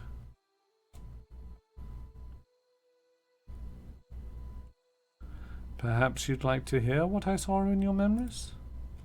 A mixture of curiosity and fear wells up between you. She raises her left hand and, chiming at her wrists, quelling the rise within her. She is frightened, but curiosity anchors her. And what did you see in my memories? I would hear you speak of them. The dream. The memory I saw upon meeting you. It was you helping give birth to a child. There is a silence, and as your breath falls still, you hear the faint cry of a child in the distance. A newborn child, almost exactly like what you heard in the dream. As you listen, the grieving mother raises both of her hands, as if weaving, her wrists chiming as she does so. In a semblance of gently turning, she provides while the newborn was crowning. To your surprise, you recognize the motion and the words from the memory, even as they are new to you. As she weaves her hands through the air in front of you, the child's cries grow still. Yet the sound of the chimes weaves almost hypnotically in your thoughts. The sky seems sharp and clear, and you feel as if you are towering over your surroundings, as if kneeling atop a great pillar, just as she did in the memory. To your surprise, the grieving mother falls as if her strings were cut, and her knees crack hard against the ground. Her hands never cease moving in the air, and the chimes echo her movements. In a ragged voice, you hear her speak. The voice is that of a much older woman than the one before you, harsh, almost desperate. Tell me what you saw. Show me what you saw. Where were you? Her eyes, now terribly sharp and real, are filmed with white, silver white, like Adra.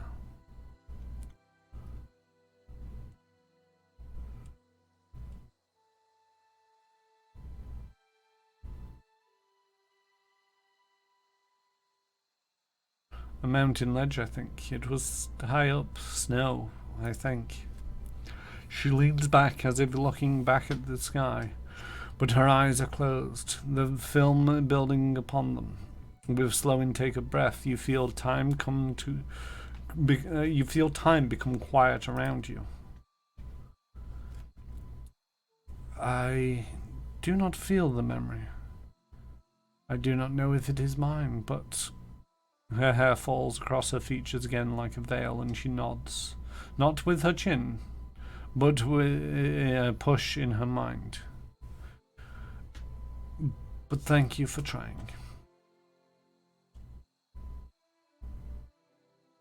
I want to talk about the birth memory again, help you recall it.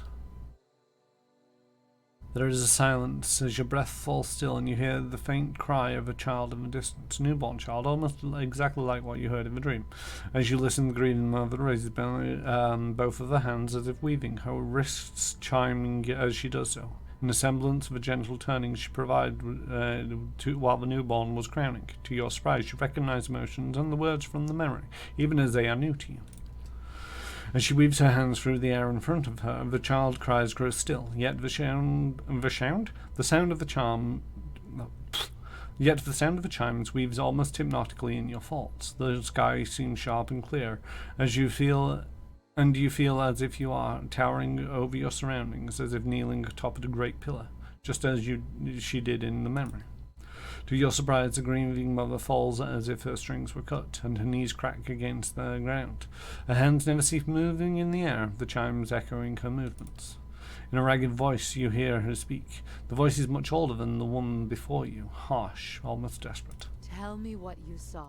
Show me what you saw. Where were you?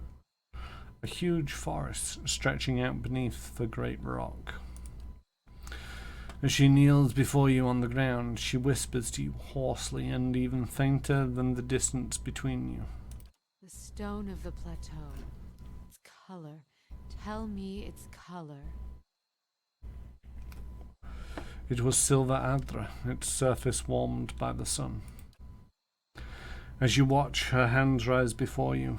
She clasps them, then cups them, as if feeling them for the first time, and she stares down into the cradle of her hands, and the chimes sound once, twice, as they swing with the movement. And what did these hands hold? Again she speaks, sharp and hoarse.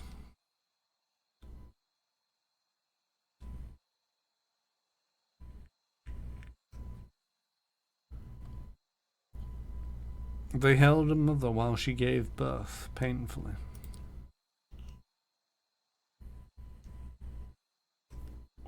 She leans back as if looking.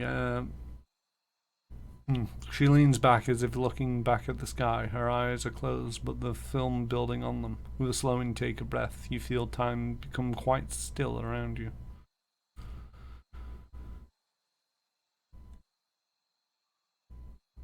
I have a feeling that I answered that wrong. Hey, half singer.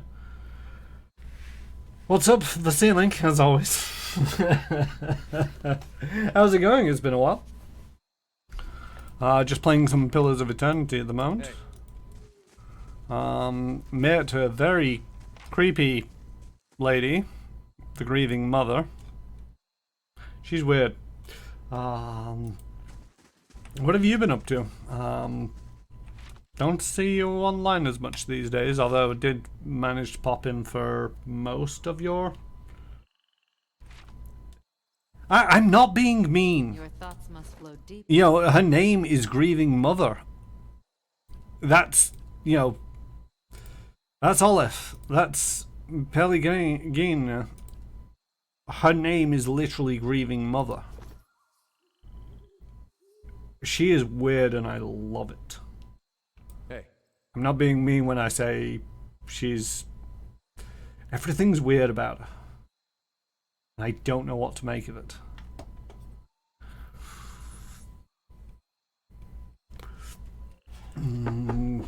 Is there anybody around to do a shout out thingy? Maybe? I don't know.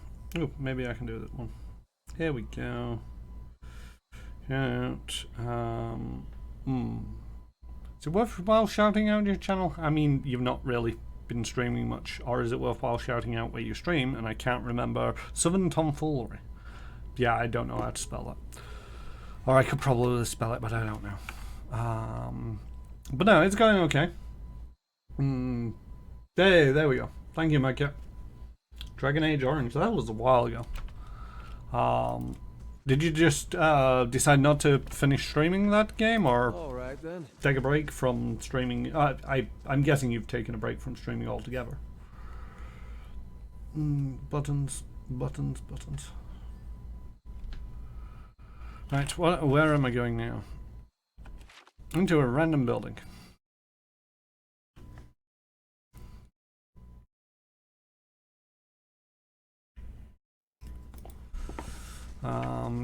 But yes, Halfsinger Games, aka Anne Richmond, is a very wonderful person who does a lot of TTRPGs. Two that you probably want to check out is she's gaming with Southern Tomfoolery on a stream called Southern Tomfoolery and Friends. The VODs go up on the YouTube pretty much the day after they stream, so go check that out there. They're currently playing through Starfinder Adventure. Can't remember the name of it. It's gonna bug me. It's something like Scrap Heap Junkyard something. It's based on Akiton, the Desert World, and it's in a junkyard. Things are good, man. I'm currently trying to read everything off the phone, so this is really tiny writing. Things were getting real difficult internally with work and just kind of crumbled under the weight of everything I was trying to do. The good news is that I took like 2 months to plan on my YouTube content for the next 6 months. Oh, cool, yeah. Yeah, I have found one of the things is it is very difficult to try to maintain a healthy work-life balance when it comes to streaming. And I know that you took on extra responsibilities with your dog, and you're now... Your lifestyle has changed. Let's leave it at that before going into too much details that I know about, but I'm not sure how much you want everybody to know about. So yeah, it's one of them where it's like, yeah, I don't blame you for giving up the streaming. It can be very draining at times. So getting all that filmed in batches, like 4 videos in right now, and then I should be able to do post regular there, and I felt like Twitch crushes me and my soul. Yes, I totally hear you on that front. One of the things for me is on Twitch is Twitch has only ever really been a hobby. And it's one of them where it's like, I'm going to be playing video games anyway. I might as well play video games online because it gives me a set pattern to follow, and, you know, friends can pop in and chat. But for the most part, this was never really designed to be a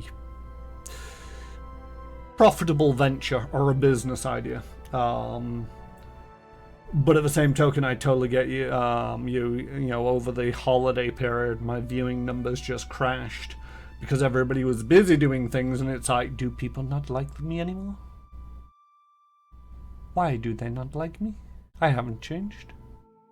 But, you know, it's one of them, you just gotta take it as it comes. I may hop on and play some more Dragon Age as I enjoy it, but I'll be putting my professional stuff into YouTube and producing an actual play podcast, and then honouring the other podcasts I've been hired to do and other game industry contracts I've gotten while, you know, working full time.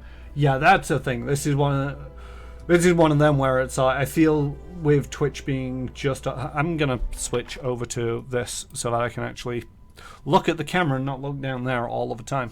And I can actually see this. Because I'm not gaming at the moment. For me, you know, it's like Twitch is one of them things that I... look at your little mans. Are you talking about that, or... I don't know what you're talking about when you say Mance. Or are you talking about my main? Dubbity what's it? Flibbity flop. The Groot Knight. Oh, K-Bot. Yeah, always had a K-Bot. The first thing about my channel that I sorted out was the channel mascot. Slightly bigger now that I've got the overlay sorted out.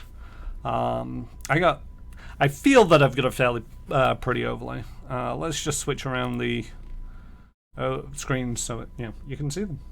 I like the way that I'm actually cut out the hexes. It feels a lot better than just a box somewhere. But yeah, for me, Twitch has always been it's something that I do for fun. Oh, by the way, the other thing that Halfsinger Games does, and it's fucking hilarious in some regards, is the Lost Mountain Saga, which is run or GM'd, game mastered by the wonderful Eleanor Di Lorenzo. They're starting up second season. If Halfsinger, you want to drop some links in the chat, by all means go ahead. It is well worth a listen. If you have to commute anywhere and you can have some kind of audio device to listen to, a podcast as you go about is very much worth a listen to. I still crack up about that bird right at the start of the first episode. I loved what Ellie did with the bird. But yeah, it's going into a second season sometime this year. Eleanor Di Lorenzo is just putting things into motion to get the ball rolling on that. But yeah, it features Eleanor Di Lorenzo, Halfsinger Games, aka Anne Richmond, and Sydney Emmanuel. I believe that's how her name is pronounced. They're all wonderfully talented people. They bring the world of Vaesen, which is Nordic or Swedish horror-esque, to life in a great way. They're all, I think for the second season, they're going into the expansion that is covering English and Irish folklore. So anybody from my channel who is from around here, you might want to get in on that. But yeah, that's the link to the website. That's got all the details about what's going on and links to the podcast. Well worth checking that out and looking out for the new season. I'm currently trying to figure out what the hell to do.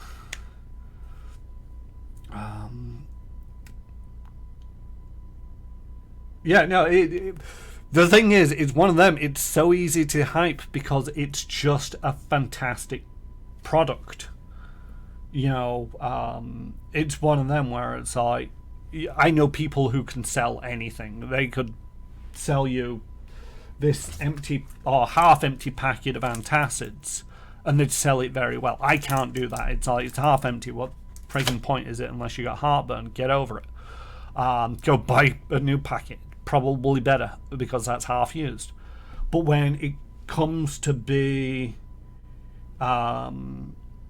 something that is just so well done, none of us expected the kind of support that came this week. Like I say, Eleanor Di Lorenzo is putting things into motion. She's using Ko-Fi to raise funds so that it can be more professionally produced, as well as initially it was more of a experimental podcast for her. It was an experiment, an idea of something that she would like to try. She tried it.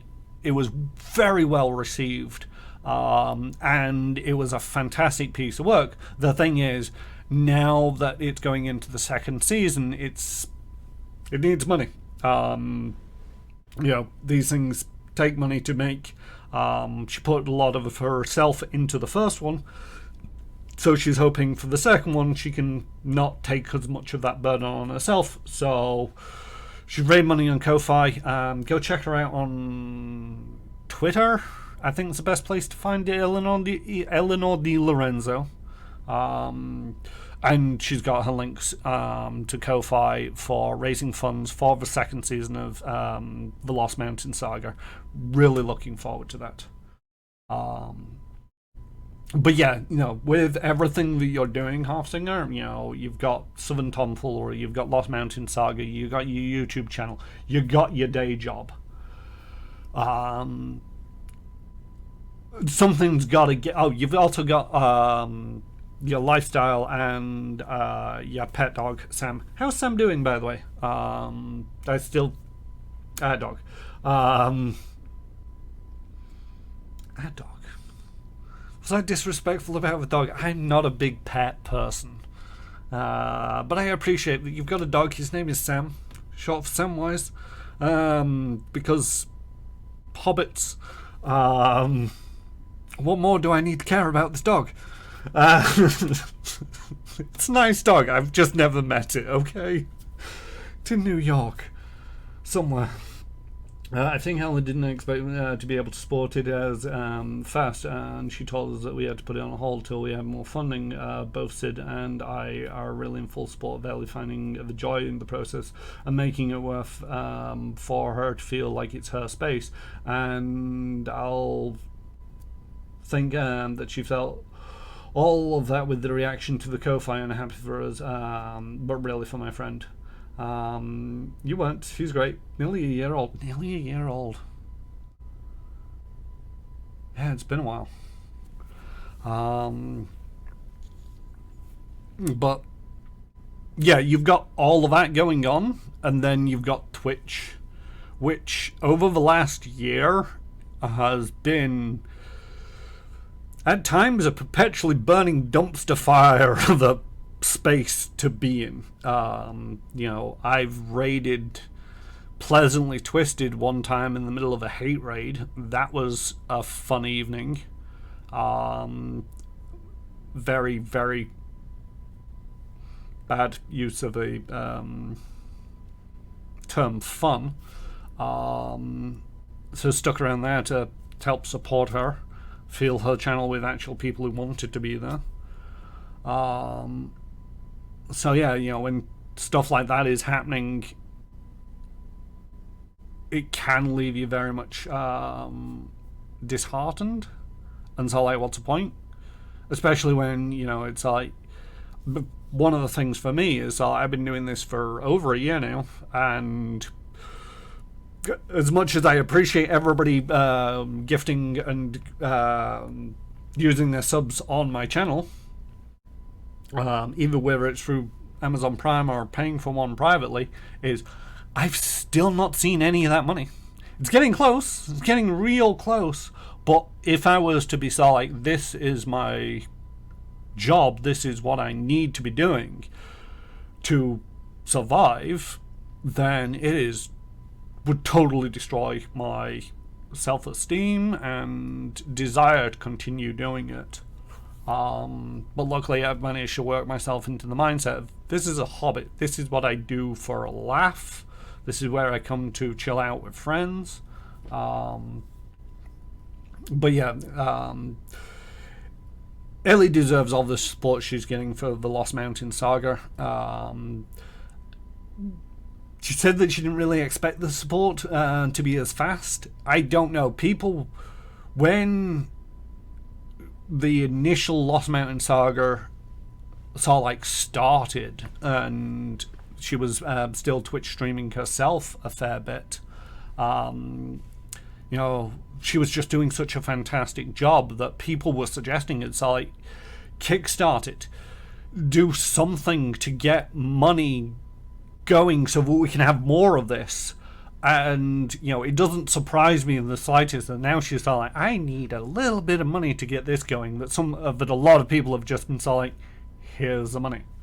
I like this platform, but I find YouTube just makes it more worth my time during the points when I'm not posting content. I still get comments and views on my previous content, which makes me appreciate my content as a whole, and make me feel like it's valued. Yeah, I suppose to a certain degree that's one of the benefits of YouTube.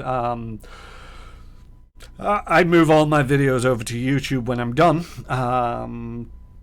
and it's totally pointless for me, to a certain degree. It's just paperwork, and the only reason why I've got a YouTube and I post all my videos up there is like, if somebody does come along and say, hey, you know, have you ever thought about playing Pathfinder Kingmaker? It's like, already done it. Go check out my YouTube. It's all up there. Most of it's up there. I missed like half a session, maybe a session and a half, something like that. But that was just me forgetting to do paperwork. But no, with yourself, Halfsinger, you know, the videos that you produce. Hey, it's Good Heroes. I'm just chatting at the moment. A friend of mine, Halfsinger Games, has popped in. We've been talking about the Lost Mountain Saga, which I highly recommend. I'm actually going to... I've got a Discord now, by the way, Halfsinger Games. Discord, I can actually type this myself. Discord, where it's me and a few other streamers, JStation 64, Krifu, Banal, Retro Ted, have set up a Discord. If you want to join that, that's where we all hang out and talk about video games and tabletop games. You can promote your stuff there, and it's a really great community of diverse people. And yeah, I'll be dropping a link about Lost Mountain Saga in the Discord when I remember. Hey, you know of them. Great stuff. Ta-da, they're in my channel. What was I saying? What was I doing? Oh yeah, I'll drop them. I mean, you know about it, Hexgrid Heroes, but I'll drop it in there anyway, because now that the second season is sort of like starting to be in the works, hope to shout that out and get it even more appreciation before it begins, and then everybody can enjoy it. I think that just about covers everything. Hyping up Halfsinger Games. Nice to see you around again, by the way. I don't know if I've already said that, but hey ho.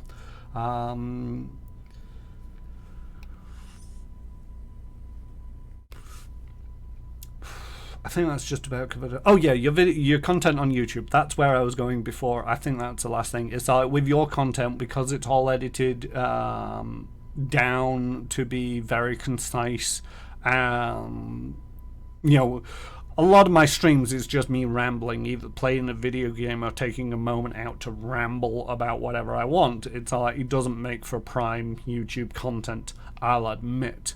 There have been some people who come into the channel and it's like, oh, you know, what did you think about this part? And it's like, that was probably about in session 3 of this game. If you go to my YouTube, you can watch it there and get all the details at the time. After that, I totally forget. Whereas your content is very concise and cleanly edited, and it makes sense that people will want to review that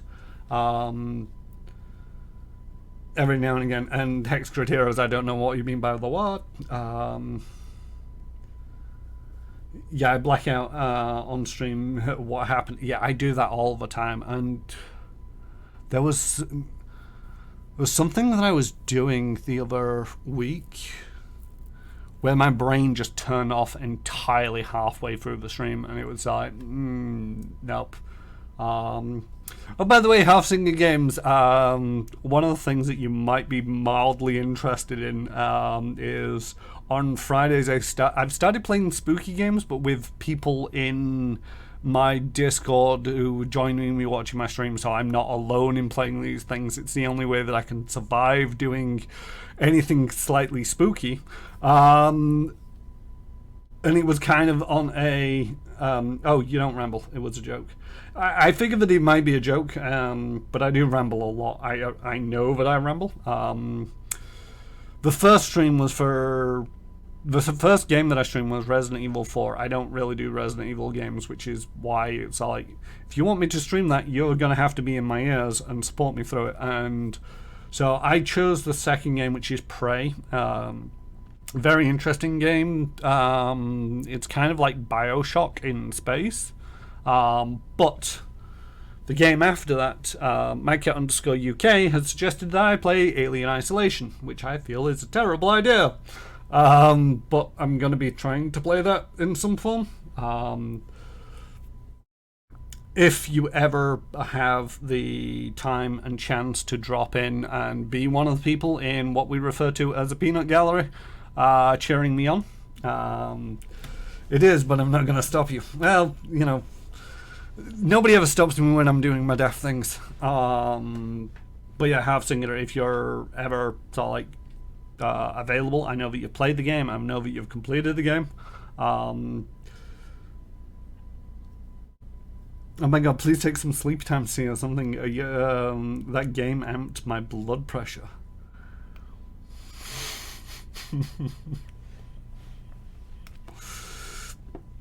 I wanted to die. Yeah, the thing is, was so empathetic with you, I couldn't watch it at times. I just was like, oh no, I'm anxious for you, and there's literally nothing I can do, and this is intense, and I couldn't watch you game that game because of how intense it was. I have a feeling that even though I'll have the people in the peanut gallery helping me out and supporting me, I'm not entirely convinced that's going to be enough for me to get through the game. MadCat UK has said if I have to bail, I can bail, and they're going to take it up and stream it over on their channel.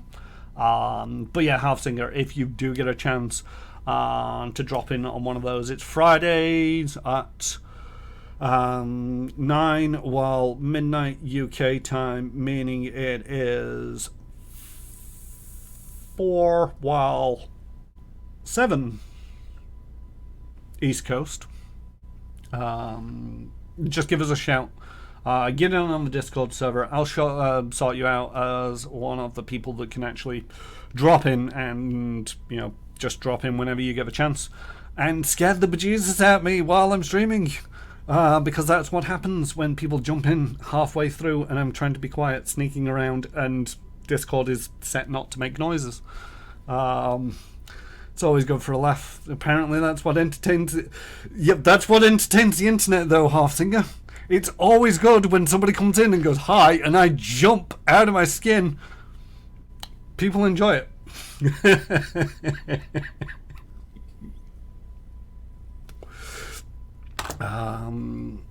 So yeah. So that's Half Singer Games. Again, nice to see you. It would not surprise me if people do that. No, I knew that you were coming in, but because Discord doesn't make a noise, I don't know when it's going to happen. But yeah, you can really time it to the point where it's like, I am just not wanting anything right now, and then just wait for me to get to that moment and then just go hi. I will not enjoy it. But it's a good laugh, and it's one of them where it's like I'll just take a break for a moment while I talk about random things, if necessary. Doobly what's it, flibbity flop. So yeah, that's Half Singer Games. Wonderful person. Check out everything that they do, and everything that the people who they work with do, because they're all great people. And that just wraps it about up for all of that. Shall I order some brown trousers? No, because the camera never goes below the waist. The people out there don't need to know.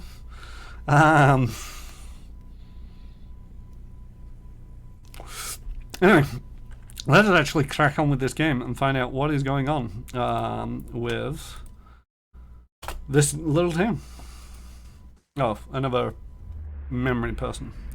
As you near, you feel the vibrant history contained in the essence of this man's soul. Voices from its past seem to call out to you. Reach out for the soul. You see a modestly furnished house, warm from the cooking fire lit at its far end. This man is sitting in a high-back chair looking at a large book with a small boy in his lap. He smiles and asks the child about the pictures on the pages as he points to different parts of them. He looks up as a woman approaches to stir something in a pot hanging over the fire. She adds some carrots to the pot, mixes them in, and stands and turns to the man. She says something to him and leans in to give him a kiss when the knock comes at the door. The man makes to stand and the woman motions for him to stay. She walks to the door and glances out the window. It's already too dark outside for anything to be seen. She lifts the bolt on the door and pulls it open, revealing a tall, lanky man with a strange smile on his face. There's a wet, tearing sound as the woman makes a weak groan, collapsing to the floor, blood quickly pooling around her. The man in the chair leaps to his feet, grabbing his son, interposing himself between the boy and the man at the door, who steps over the body and enters the house. Galark vowed you would feel his pain, the man says conversationally as 4 men enter the house behind him. It appears your rent has come due.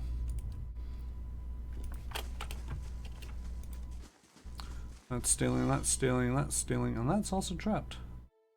What have we here? A trap? You pointed it out yourself.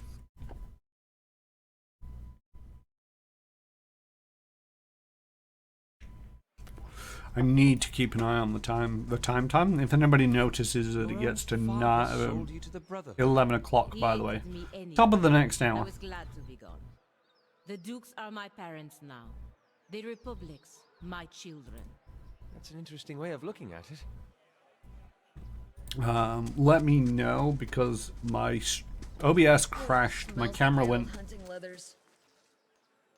weird. And I ended up having to restart my stream, so the duration counter is off kilter. Got another 45 minutes or so.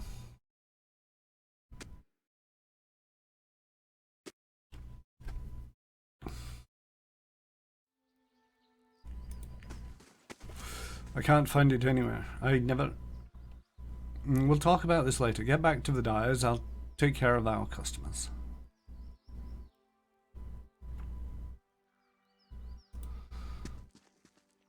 Dyes fill the wooden vats. They smell like dung and plant matter. How do you do? A sturdy, broad-shouldered man wipes his hands on his slacks. He reeks of the same foul compound wafting from the vats, and his arms are stained with dye. You, looking to purchase some leather?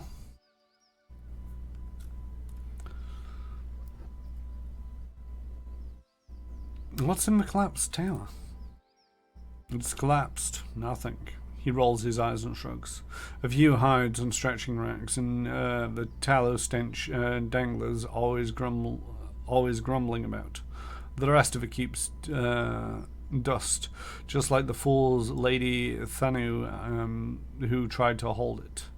There's a bard in the inn who'll tell you the whole blazing story if you want to hear it. He wipes a splotch of dye from his elbow with his shirt tails. Something else you need? Show me what you have for sale. Which is surprisingly good armor.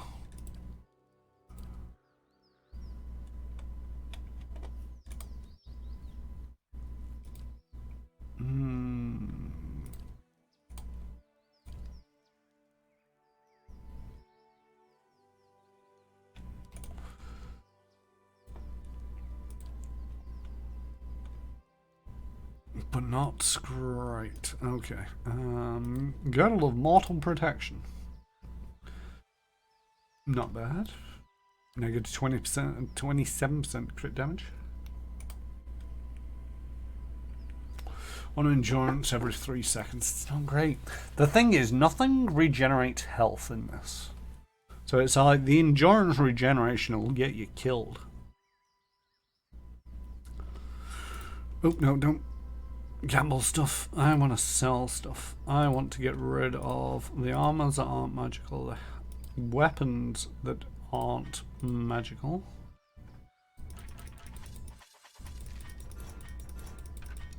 Apart from them books, maybe. Although I think even those books can go. This chest that we carry around is really big. Oh wow, all of that stuff and it's only like 625 copper pieces. I think they're identical and I think one is already in... Yeah, but novice's grimoire. Armor, helmets. Want to keep all the 6 of these. 1, 2, 3, 4, 5, 6, and that helmet. Okay, 820, 85. That's not too shabby, I suppose.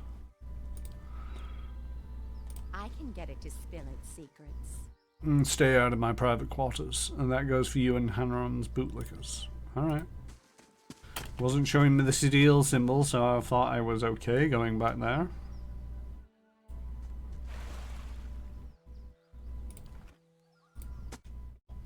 I've got your key, I've got your key.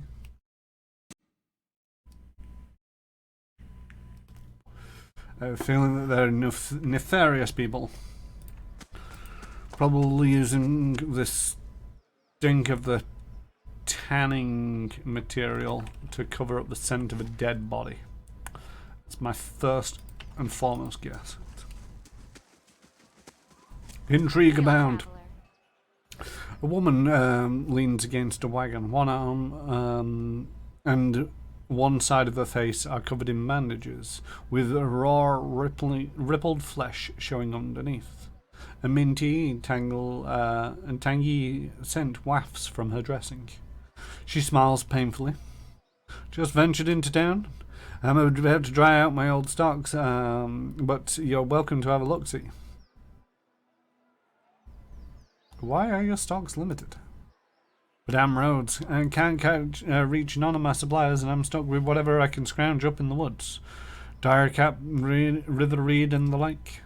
Well, that's well and good, but the most potion requires something stronger too. Trollskin, vesselbone, and what have you. And there are really rare ingredients, things you'd never be able to afford, let alone find on your own. Come on, spit it out. Endred winces as the rest of the story comes tumbling out of her. I've been keeping an eye on a drake's nest east of town at Dryford Crossing. The beast stayed for just long enough to lay a clutch and move on. Thank the Sky Mother it wasn't a fully grown dragon. She looks at a bandaged arm and grimaces. Fresh eggs are much more useful than the ones that are passed between merchants or left in nests for weeks or more. And that clutch looks to be at its peak. Thought I'd see about getting an egg, but I didn't realise so many of them had already hatched, or that young worms were so territorial. I could get you an egg for you. She keeps her gaze steady, but you see hope kindling in her eyes and twitching at the corners of the mouth. I sure hope you're not leading me on. I don't think I could stand to get burnt again. She bites her lip. If you really mean to go after it, I'd certainly pay you. Just remember, big as they are, dragon eggs are fragile. And there's a lot more I can do with the whole one. Good day, stranger. She adjusts one of her bandages. Anything else I can do for you? I've got some handy ointments if you're braving the roads anytime soon. How did you get burnt? By the flame. How bad does it look? Just say it. I know you'll tell me straight. Who cares how it looks? What matters is that you're okay. Suppose you're right. You'll think I got my poultices. She sighs. I told you about my run-in with the worms. I reckon you can put the rest together already. What's wrong with the roads? A noise of disgust rattles from her throat. Brigands, looters, you name it. The gods may be hollowing out our babies, but it's grown folk that are rubbing out the rest of us. People are scrambling to Defiance Bay because they hear there's healthy births there, and all those refugees and abandoned homes attract desperate souls like flies to dog shit. Show me your wares. She steps aside. Sure thing. The shelves of her cart contain jars, vials, and bundled paper packets. Paper packets. That was a tricky set of syllables to get out. And all a bunch of stuff that I don't really care for. Get a egg from Direford Crossing. Do I know where that is? No.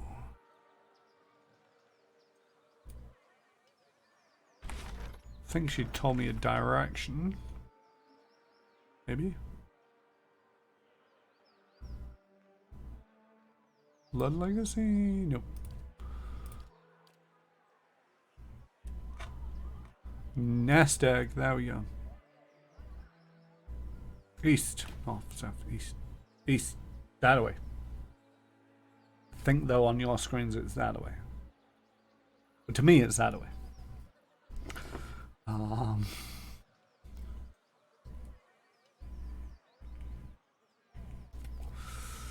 She thinks he's been abandoned by a drink, but but not apparently by a coven of worms.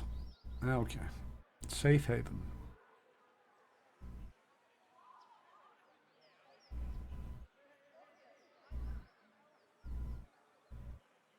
Thought I'd been through Heritage Hill.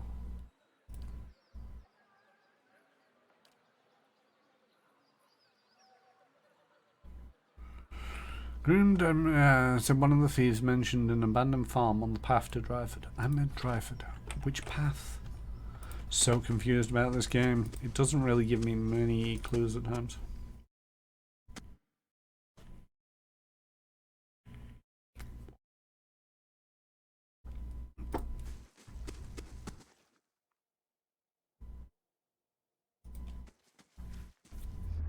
As you near, you feel the vibrant history contained in the essence of this woman's soul.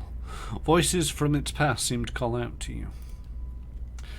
You see a forest clearing, fog curling through the weeds on the ground in the cold morning air. The serenity of the scene is occasionally broken by a faint noise that echoes through the silence. This woman emerges from the trees and stops, dropping to the ground. She creeps to the edge of the clearing and crouches near a tree. She glances around fugitively, listening intently in the growing light. She presses her back to the tree, tensing against it, ready to spring forward. From the distance comes another sound, the rustling in the undergrowth. At that, she shoots forward, keeping low to the ground as she can. She puts her hands to her throat and makes a sound, a shrill bird call, but what emerges from her mouth seems to emanate from yards away. From behind her, near the source of the rustling, there is a brief grunting noise that is quickly silenced. She dives into a large bush at the edge of the tree line, keeping her head down and wriggling silently through the leaves and twigs. She takes position in the bushes and turning to face the direction she came. She raises her hand again, this time mimicking a stelgar, placing the roar directly behind the man, failing to sneak up on her. More than one voice answers this call, all of them sounding panicked and hurried, all of them quickly moving this way, all thoughts of stealth forgotten. She backs out from under the brush to crouch behind it. As she pulls her bow from her back, she takes a shooting stance and waits for her hunters to appear. Welcome. A portly, smiling man stands behind a warped wooden counter, polishing a buckler. He looks up. Haven't seen you before. Always glad to see a new face in town. Company's good for business and chat is good for the soul. And that's what I always say. Anyway, what can I do for you? What's been going on in Dryford? Oh, we're a quiet little town. Not much happening here, especially not since the legacy hit.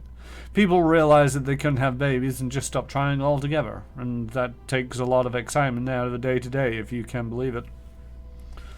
Show me what you have for sale.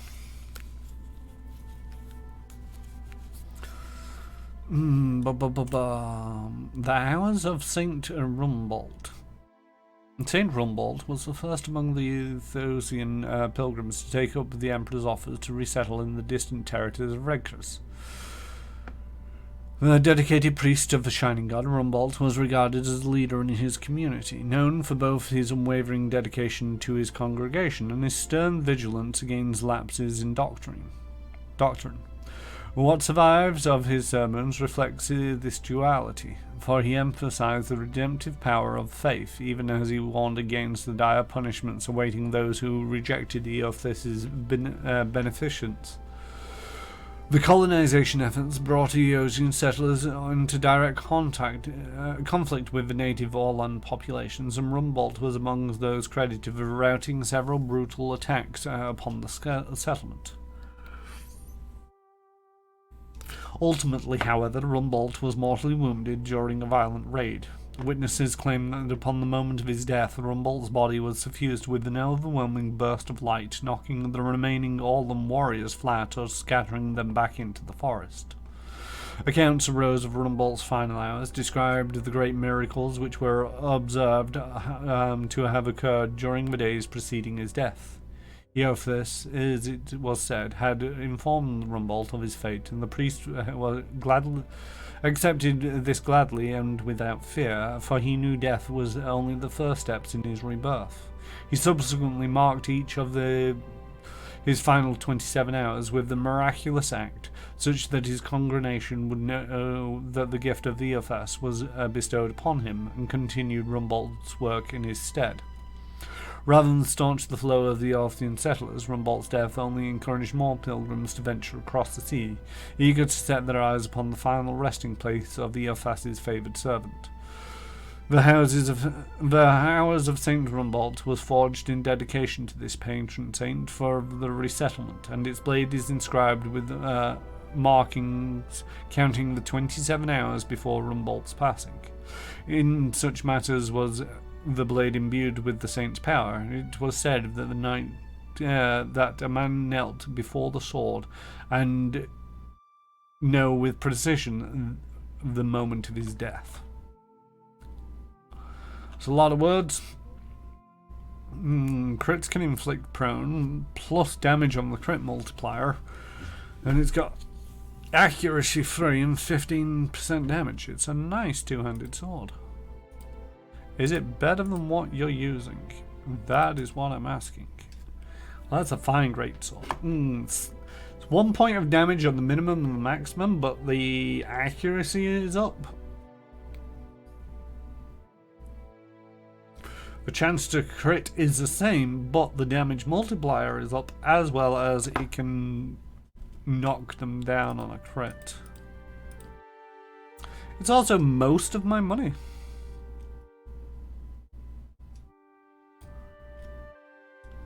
Although it's always one of them where it's like, I could get rid of some of these magical, I just went through and got rid of everything that's magical. All of a sudden I get a little bit more money.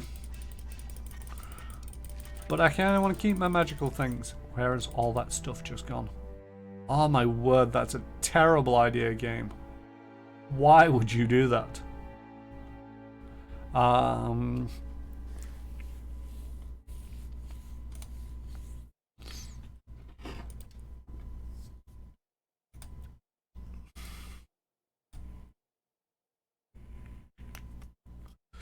Ooh. Only usable by Chanter plus 20% chant area effect. That's not a bad thing. What are you currently wearing? Cloak of Minor Protection. You can get rid of that. Buy the Cloak of the Voice of the Mountaintop.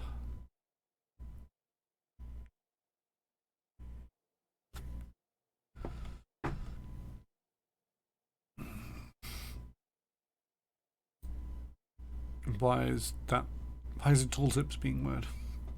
You know what, I might actually get rid of all the non-unique things.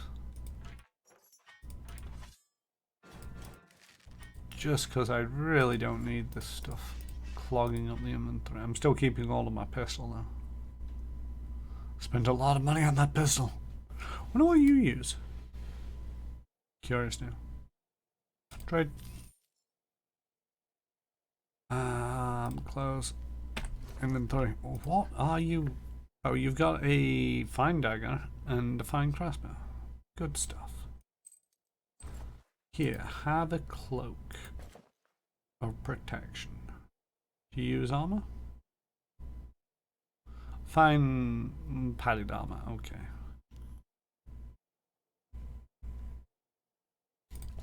Really do with you being a ranged person, given the fact that you're kind of squishy. Greetings. I want that sword.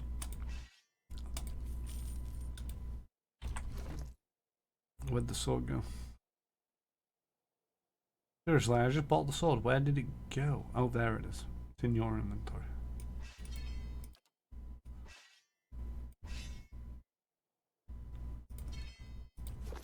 Hail and well met.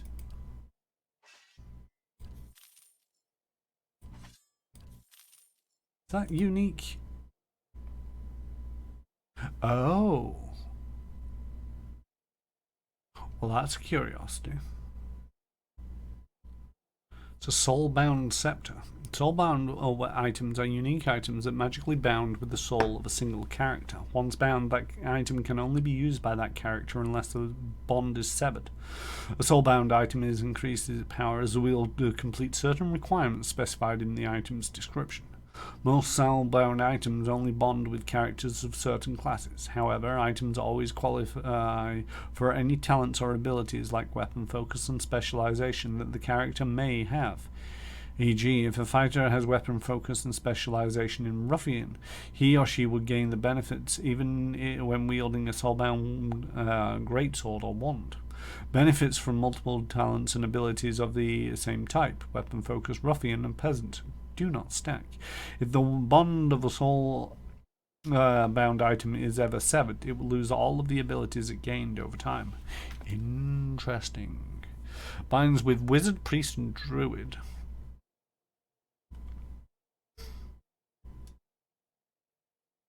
I did not know that I picked up that.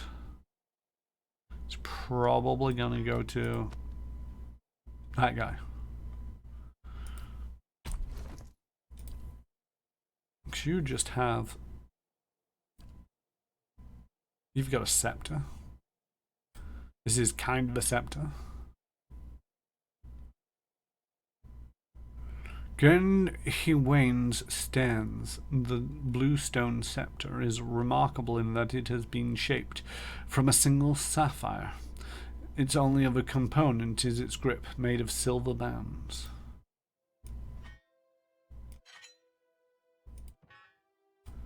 We are going to bind the soul. Are you sure you want to bind the soul bind grids Hawaiian steins to Alaf? Once bound, the item cannot be equipped by any other character. Yes. It got a bonus to something. Deal 200 raw damage to enemies with Gridin Stein to unlock the next level. Okay, so basically just use it. It's not a problem. I did not know that I had a fancy weapon. Yeah, have a scepter for 5 copper, gold, whatever that currency is.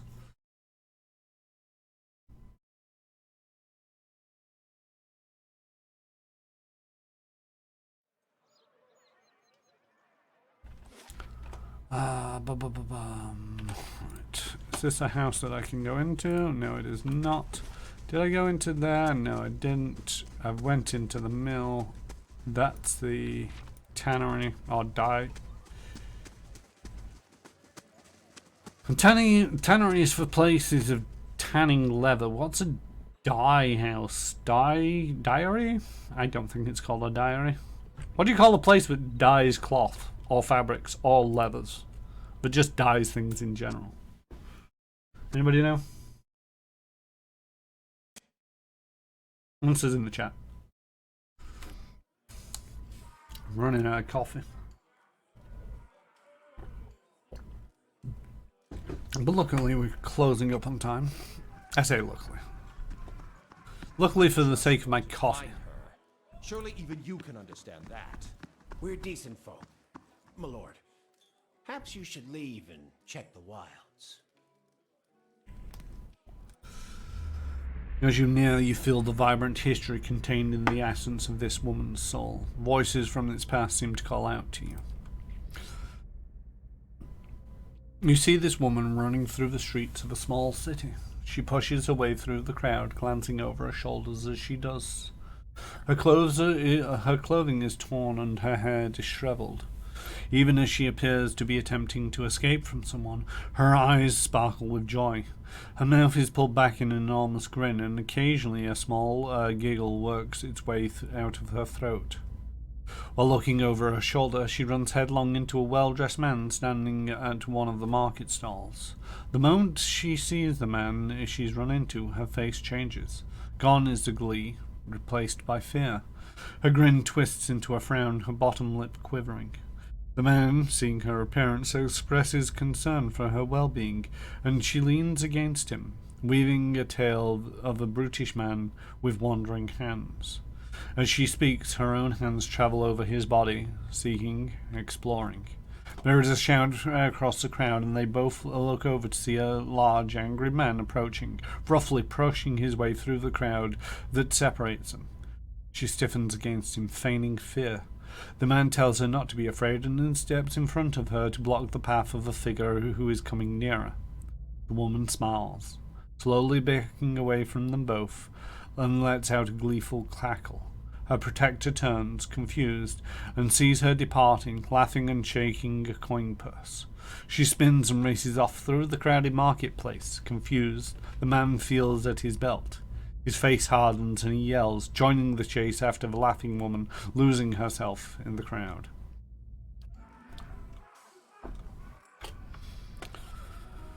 We got one guy over there, we got the Lord, and we got another soul.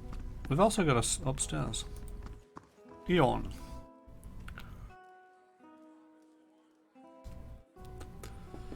Why, it's you. Thank you, old friend. You've given me another chance, and I mean to make the most of it. I've been telling everyone around here how you helped me. And you are... the tannery? I thought a tannery was where you tanned hide to make it into leather. I didn't think it did anything about the dyeing process. Also, Eon, who the fuck... Is there anybody in the back? Oh, Pace. Hello, Pace. What are you doing in the kitchen? Dangler will sort you out for food and drink. Alright. Just wanted to talk to people with names. The innkeeper digs inside the mug with a dirty rag. Under his eyes are thick brows. Under his eye... oh, my word. The hospital? I hear they deal a lot with the dying. I really need a babum tish. His eyes under his thick brows are tired but watchful. He gives you a quick nod as you approach the bar. Don't see many travellers these days. Something I can do for you? What was that exchange with the nobleman about? He looks up from polishing his tankard and glowers at the Lord. Folks round here are decent. They mind our own business. You want to stick your nose in it? Go talk to him yourself. I have questions about Dryford. He runs a rag around the rim of the mug. Ask.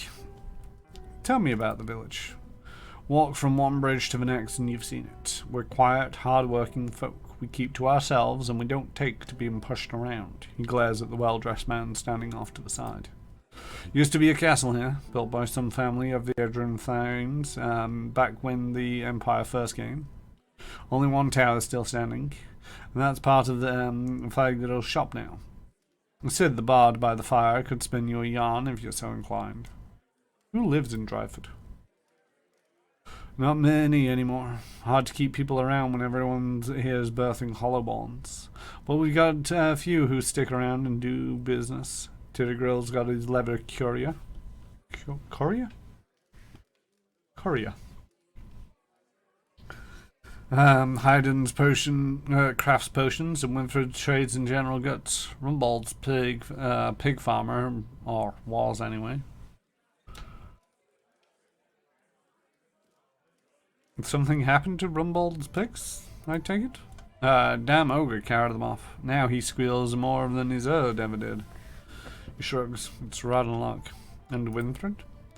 Been around longer than I have. Nice enough fella, but never could find his way to the end of a sentence. He shops across the square. What's Hedron's story? The lady's clever with potions and pulses. Got herself into some trouble with a nest of worms, so I hear. Her cart's on the east end of town. Tell me about Tigreal. He's a courier, treats leather and makes armor with a few of the goods with it. Problem is, the smell of tallow and deer shit tends to put people off their food, and his shop's right next door. Maybe it's a courier. Although I have a feeling that I'm pronouncing it wrong. C-U-R-R-I-E-R. Courier. Courier. Courier? Back to my previous question about Dryford. About that ogre. You don't hardly seem this close to town. Ogres and kith don't usually mix well. Ugly bastards. But they're smart enough to know that much. You want to know more? Talk to Rumbold. His farm's southwest of here. Said you don't see many travellers. Of course not. Why would they come here? We got bandits on the road and an ogre in the forest. And the yapping fool Rambolds will tell you. Worse yet, I ain't seen a healthy child born in over a year. Most kith that come here are just passing through. I want to talk about food and drink. We'll look over your menu selection. Terrible. We'll look at the rooms you have. Interesting. Retain and party management. Alright, fair enough. Don't really care. Off we go. Let's talk to the Figment. As you near, you feel a vibrant history contained in the essence of this man's soul. Voices from its past seem to call out to you. You see a man open a door of a house. Slow with fatigue, he steps inside, unlacing his boots, rubbing his temples. Wrinkle of a smile lighting across his face as he moves into a generous kitchen. He calls for someone, slicing himself some bread. The house creaks gently in response. His lips purse and he pads out of the kitchen into a large room with a staircase. Chewing slowly, he takes the stairs one at a time, calling once more. No response. His body freezes for a moment as he walks into a room upstairs.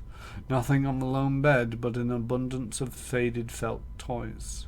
Moving faster, he checks each room, his calls growing more urgent. No response. Any sign of exhaustion is gone, replaced with a limber panic. He checks the cupboards, baths, everywhere a child might hide. Nothing. Then, a letter. Next to the door he came in from. A queer symbol on a wax seal. One he's seen before. He crumples, shoulders shaking against the hard wall. Nobody sees him weep.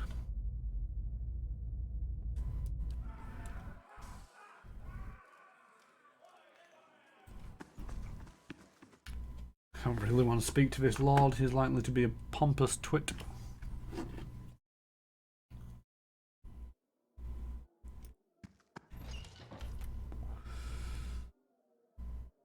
Hello. Nolan hovers by the window, peering out every few seconds. As you enter the room, she watches you carefully, her hands hovering over her stiletto. She cranes her head to peer behind you. Anyone following you? Who sent you? I was just looking around. A man leaning against the wall glances out the door and nods to the Orlan. Her hand over her weapon relaxes, but she still watches you closely. Some old friends from Defiance Bay are looking for me. We're not exactly friends anymore, if you catch my drift. I'm just here to lie low and mind my own business. Know what I mean? Boss. An Araman looks at the Orlan and jerks his head at you. All right. She raises her hand to the Oraman before turning back to you. My friend here thinks you could help us out. Now, I'm sure you're a busy woman, so I'll make it worth your time. She flips you a few coins. Just go take a look around town and come back and let me know if the coast is clear or if you see any suspicious figures.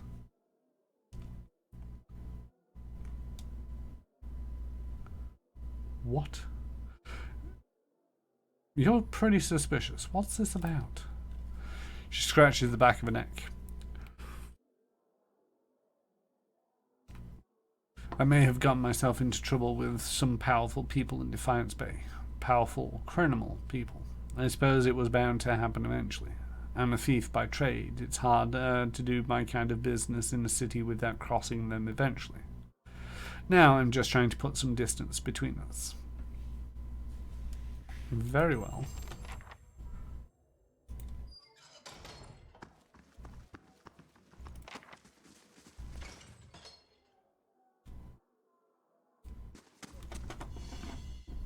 Just Saber for the warning. What have we here?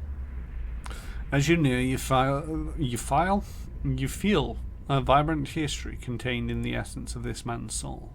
Voices from its past seem to call out to you. You see a man, eyes tight on a couple down the cobblestone road. He moves a little too obviously, a little too naturally, and his eyes never leave his must curls as he shadows them from building to building. The woman laughs drunkenly and entwined with another belonging to a sharp-nosed noble. Flawless and doublet, slightly too small for her generous frame. She brushes against him as they move, clearly far too intimate for her shadow's liking. His eyes narrow to angry slits as the couple slip past an opulent doorway, and the nobleman slips down her dress. Her breath shortens into gasps and leans into him further, moaning. The spectator pauses, mouth pressed shut, veins bulging. He slides along the wall, dagger in hand. Just as the woman bites into the nobleman's doublet, he steps out. Just as the woman bites into the nobleman's doublet, he steps out. It's over in a moment. He closes his eyes, dagger slipping from his blood-flicked hand, and bolts. That's a cheerful little tale. Is everybody so cheerful around here? All of them all seem to have a slightly morbid taint. As you near, you feel the vibrant history contained in the essence of this man's soul. Voices from its past seem to call out to you. You see a tall figure pacing the edges of a carpet corner to corner, fingers twitching in irritation. Sound of battle grow ever closer, snaking its way through the caves and corridors, past doors and soldiers, and the mage paces. Throwing the door open, he strides through the refurbished cave, taking scrolls from Throwing his door open, he strides through the refurbished cave, taking scrolls from shelves and demanding potions from terrified grunts. Kicking a fallen chair from his path, he returns to his room, pacing, readying himself. As the enemy grows closer and closer, he begins casting spell after spell, defenses, additional vigor, traps. Just as his skin hardens into metal, they stride in, swords flying and arrows buzzing. Last chance to rethink this, he says. An arrow whistles by his head in answer. He sighs, and his lips are thin with effort as he begins his onslaught. There are 6 of them, but soon there are 4, and 3, and 1. For the last he takes a dagger to be sure, throwing it directly in the Orlan's temple. The man topples. None get back up. The mage barks in the hallway, receiving naught but silence in response. Frustrated, he begins to dispose of the bodies. The last person standing.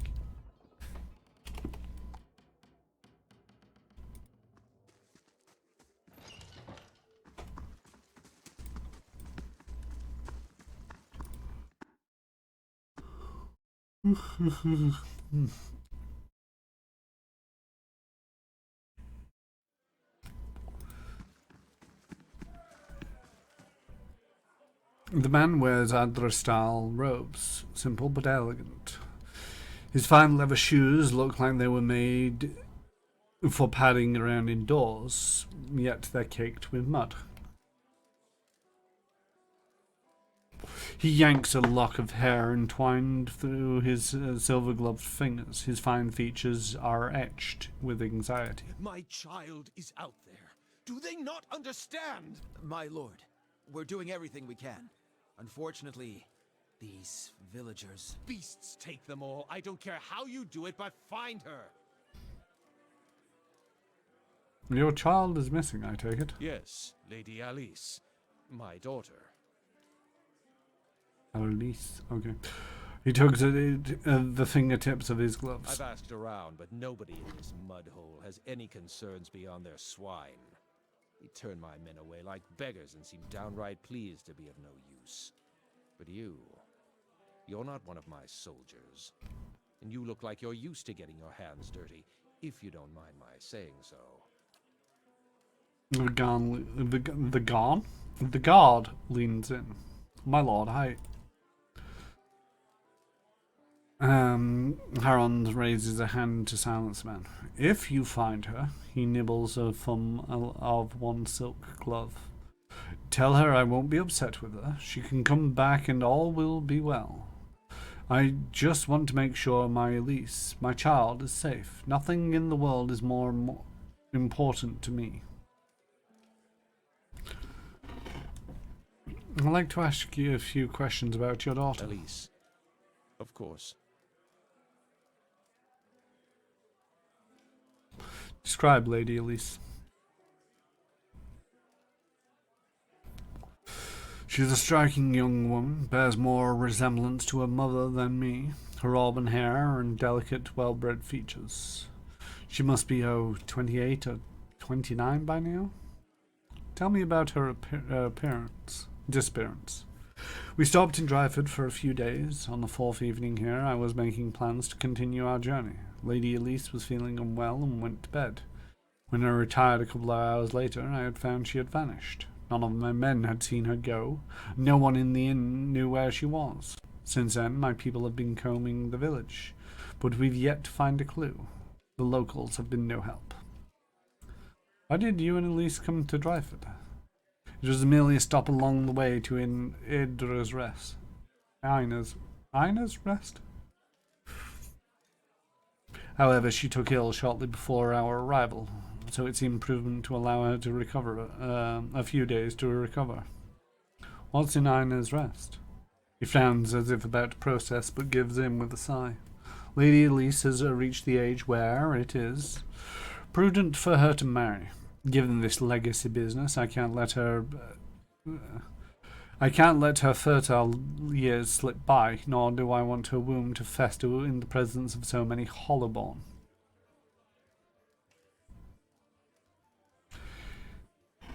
It seems it would be more potential suitors in New Hamar or New Yama.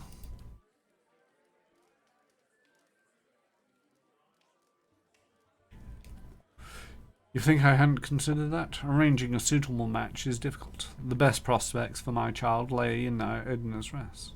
Where's the rest of your family? Surely they wouldn't want to miss your daughter's betrothal.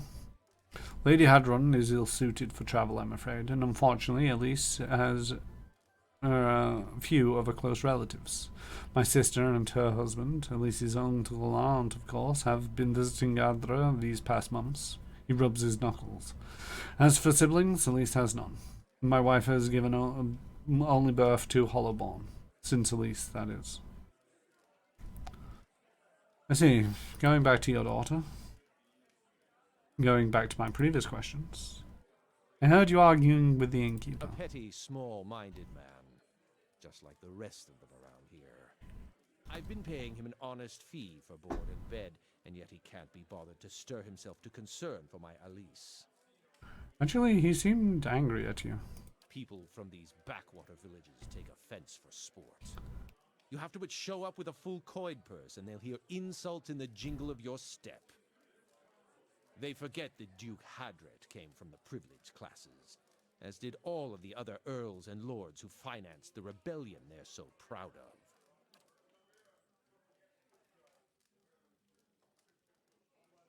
This is why I'm hoping you can help. He tugs at the lock of hair again. I should never have trusted these people around my child. Tell me about yourself. I'm Lord Nestor Harrond of Defiance Bay. My family has been prominent there since Imperial times. Our primary estate is on the outskirts of Brackenbury, but we have holdings in New Haomar as well. Those went to my sister and her husband. And goodbye.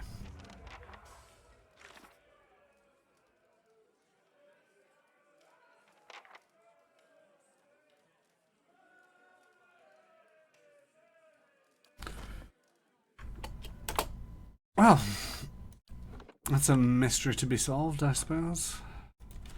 End of session 14.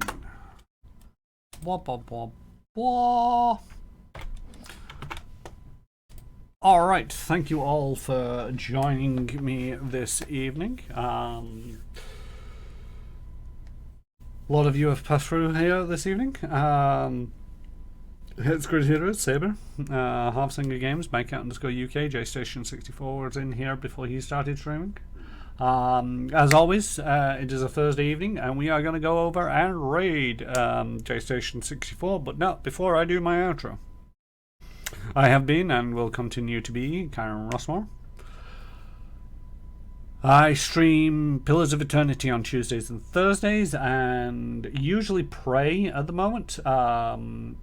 But it might be Hitman, I don't know. By the way, it's news has been made official. It's coming to Steam shortly. So hopefully that will help lower the price, and or Steam has a lot more sales on than Epic. But Hitman 3 is coming to Steam.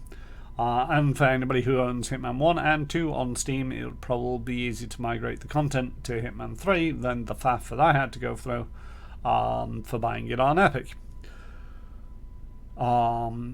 Might be doing something with that, might not be, don't know, not decided yet. But for the moment, it's just going to be Prey tomorrow evening, with hopefully with Mike_UK and JStation64 in the Peanut Gallery. What else do we have going on? Oh, you can usually find, and also on Mondays I stream with Manapot Studios. I GM a Starfinder Adventure Path over there in a stream that we call All That Glitters Explodes, with JStation64, Krifu, Banal, Retro Ted, and Crit Commissions as my players.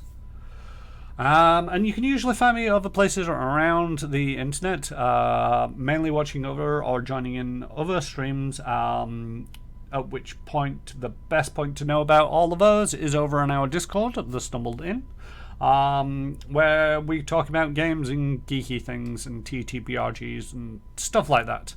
And you can also now catch me cooking. I cook, apparently. The food was okay, it was acceptable. The teriyaki didn't quite taste like teriyaki, but it wasn't terrible. I just think that I missed something, and I don't know what, because, you know, I was provided all the ingredients. I don't think I cooked it for long enough. I don't know. It seemed rather... it wasn't sticky. But alas, the ingredients are gone. The meal... I've had it today, I'll be having it tomorrow. It was alright. But anyway, so yes, that is me done for this evening. I hope you all join me again, and join me in this raid for JStation 64. If not, I hope you have a good time zone, and I'll see you next time. Until then, daddy bye.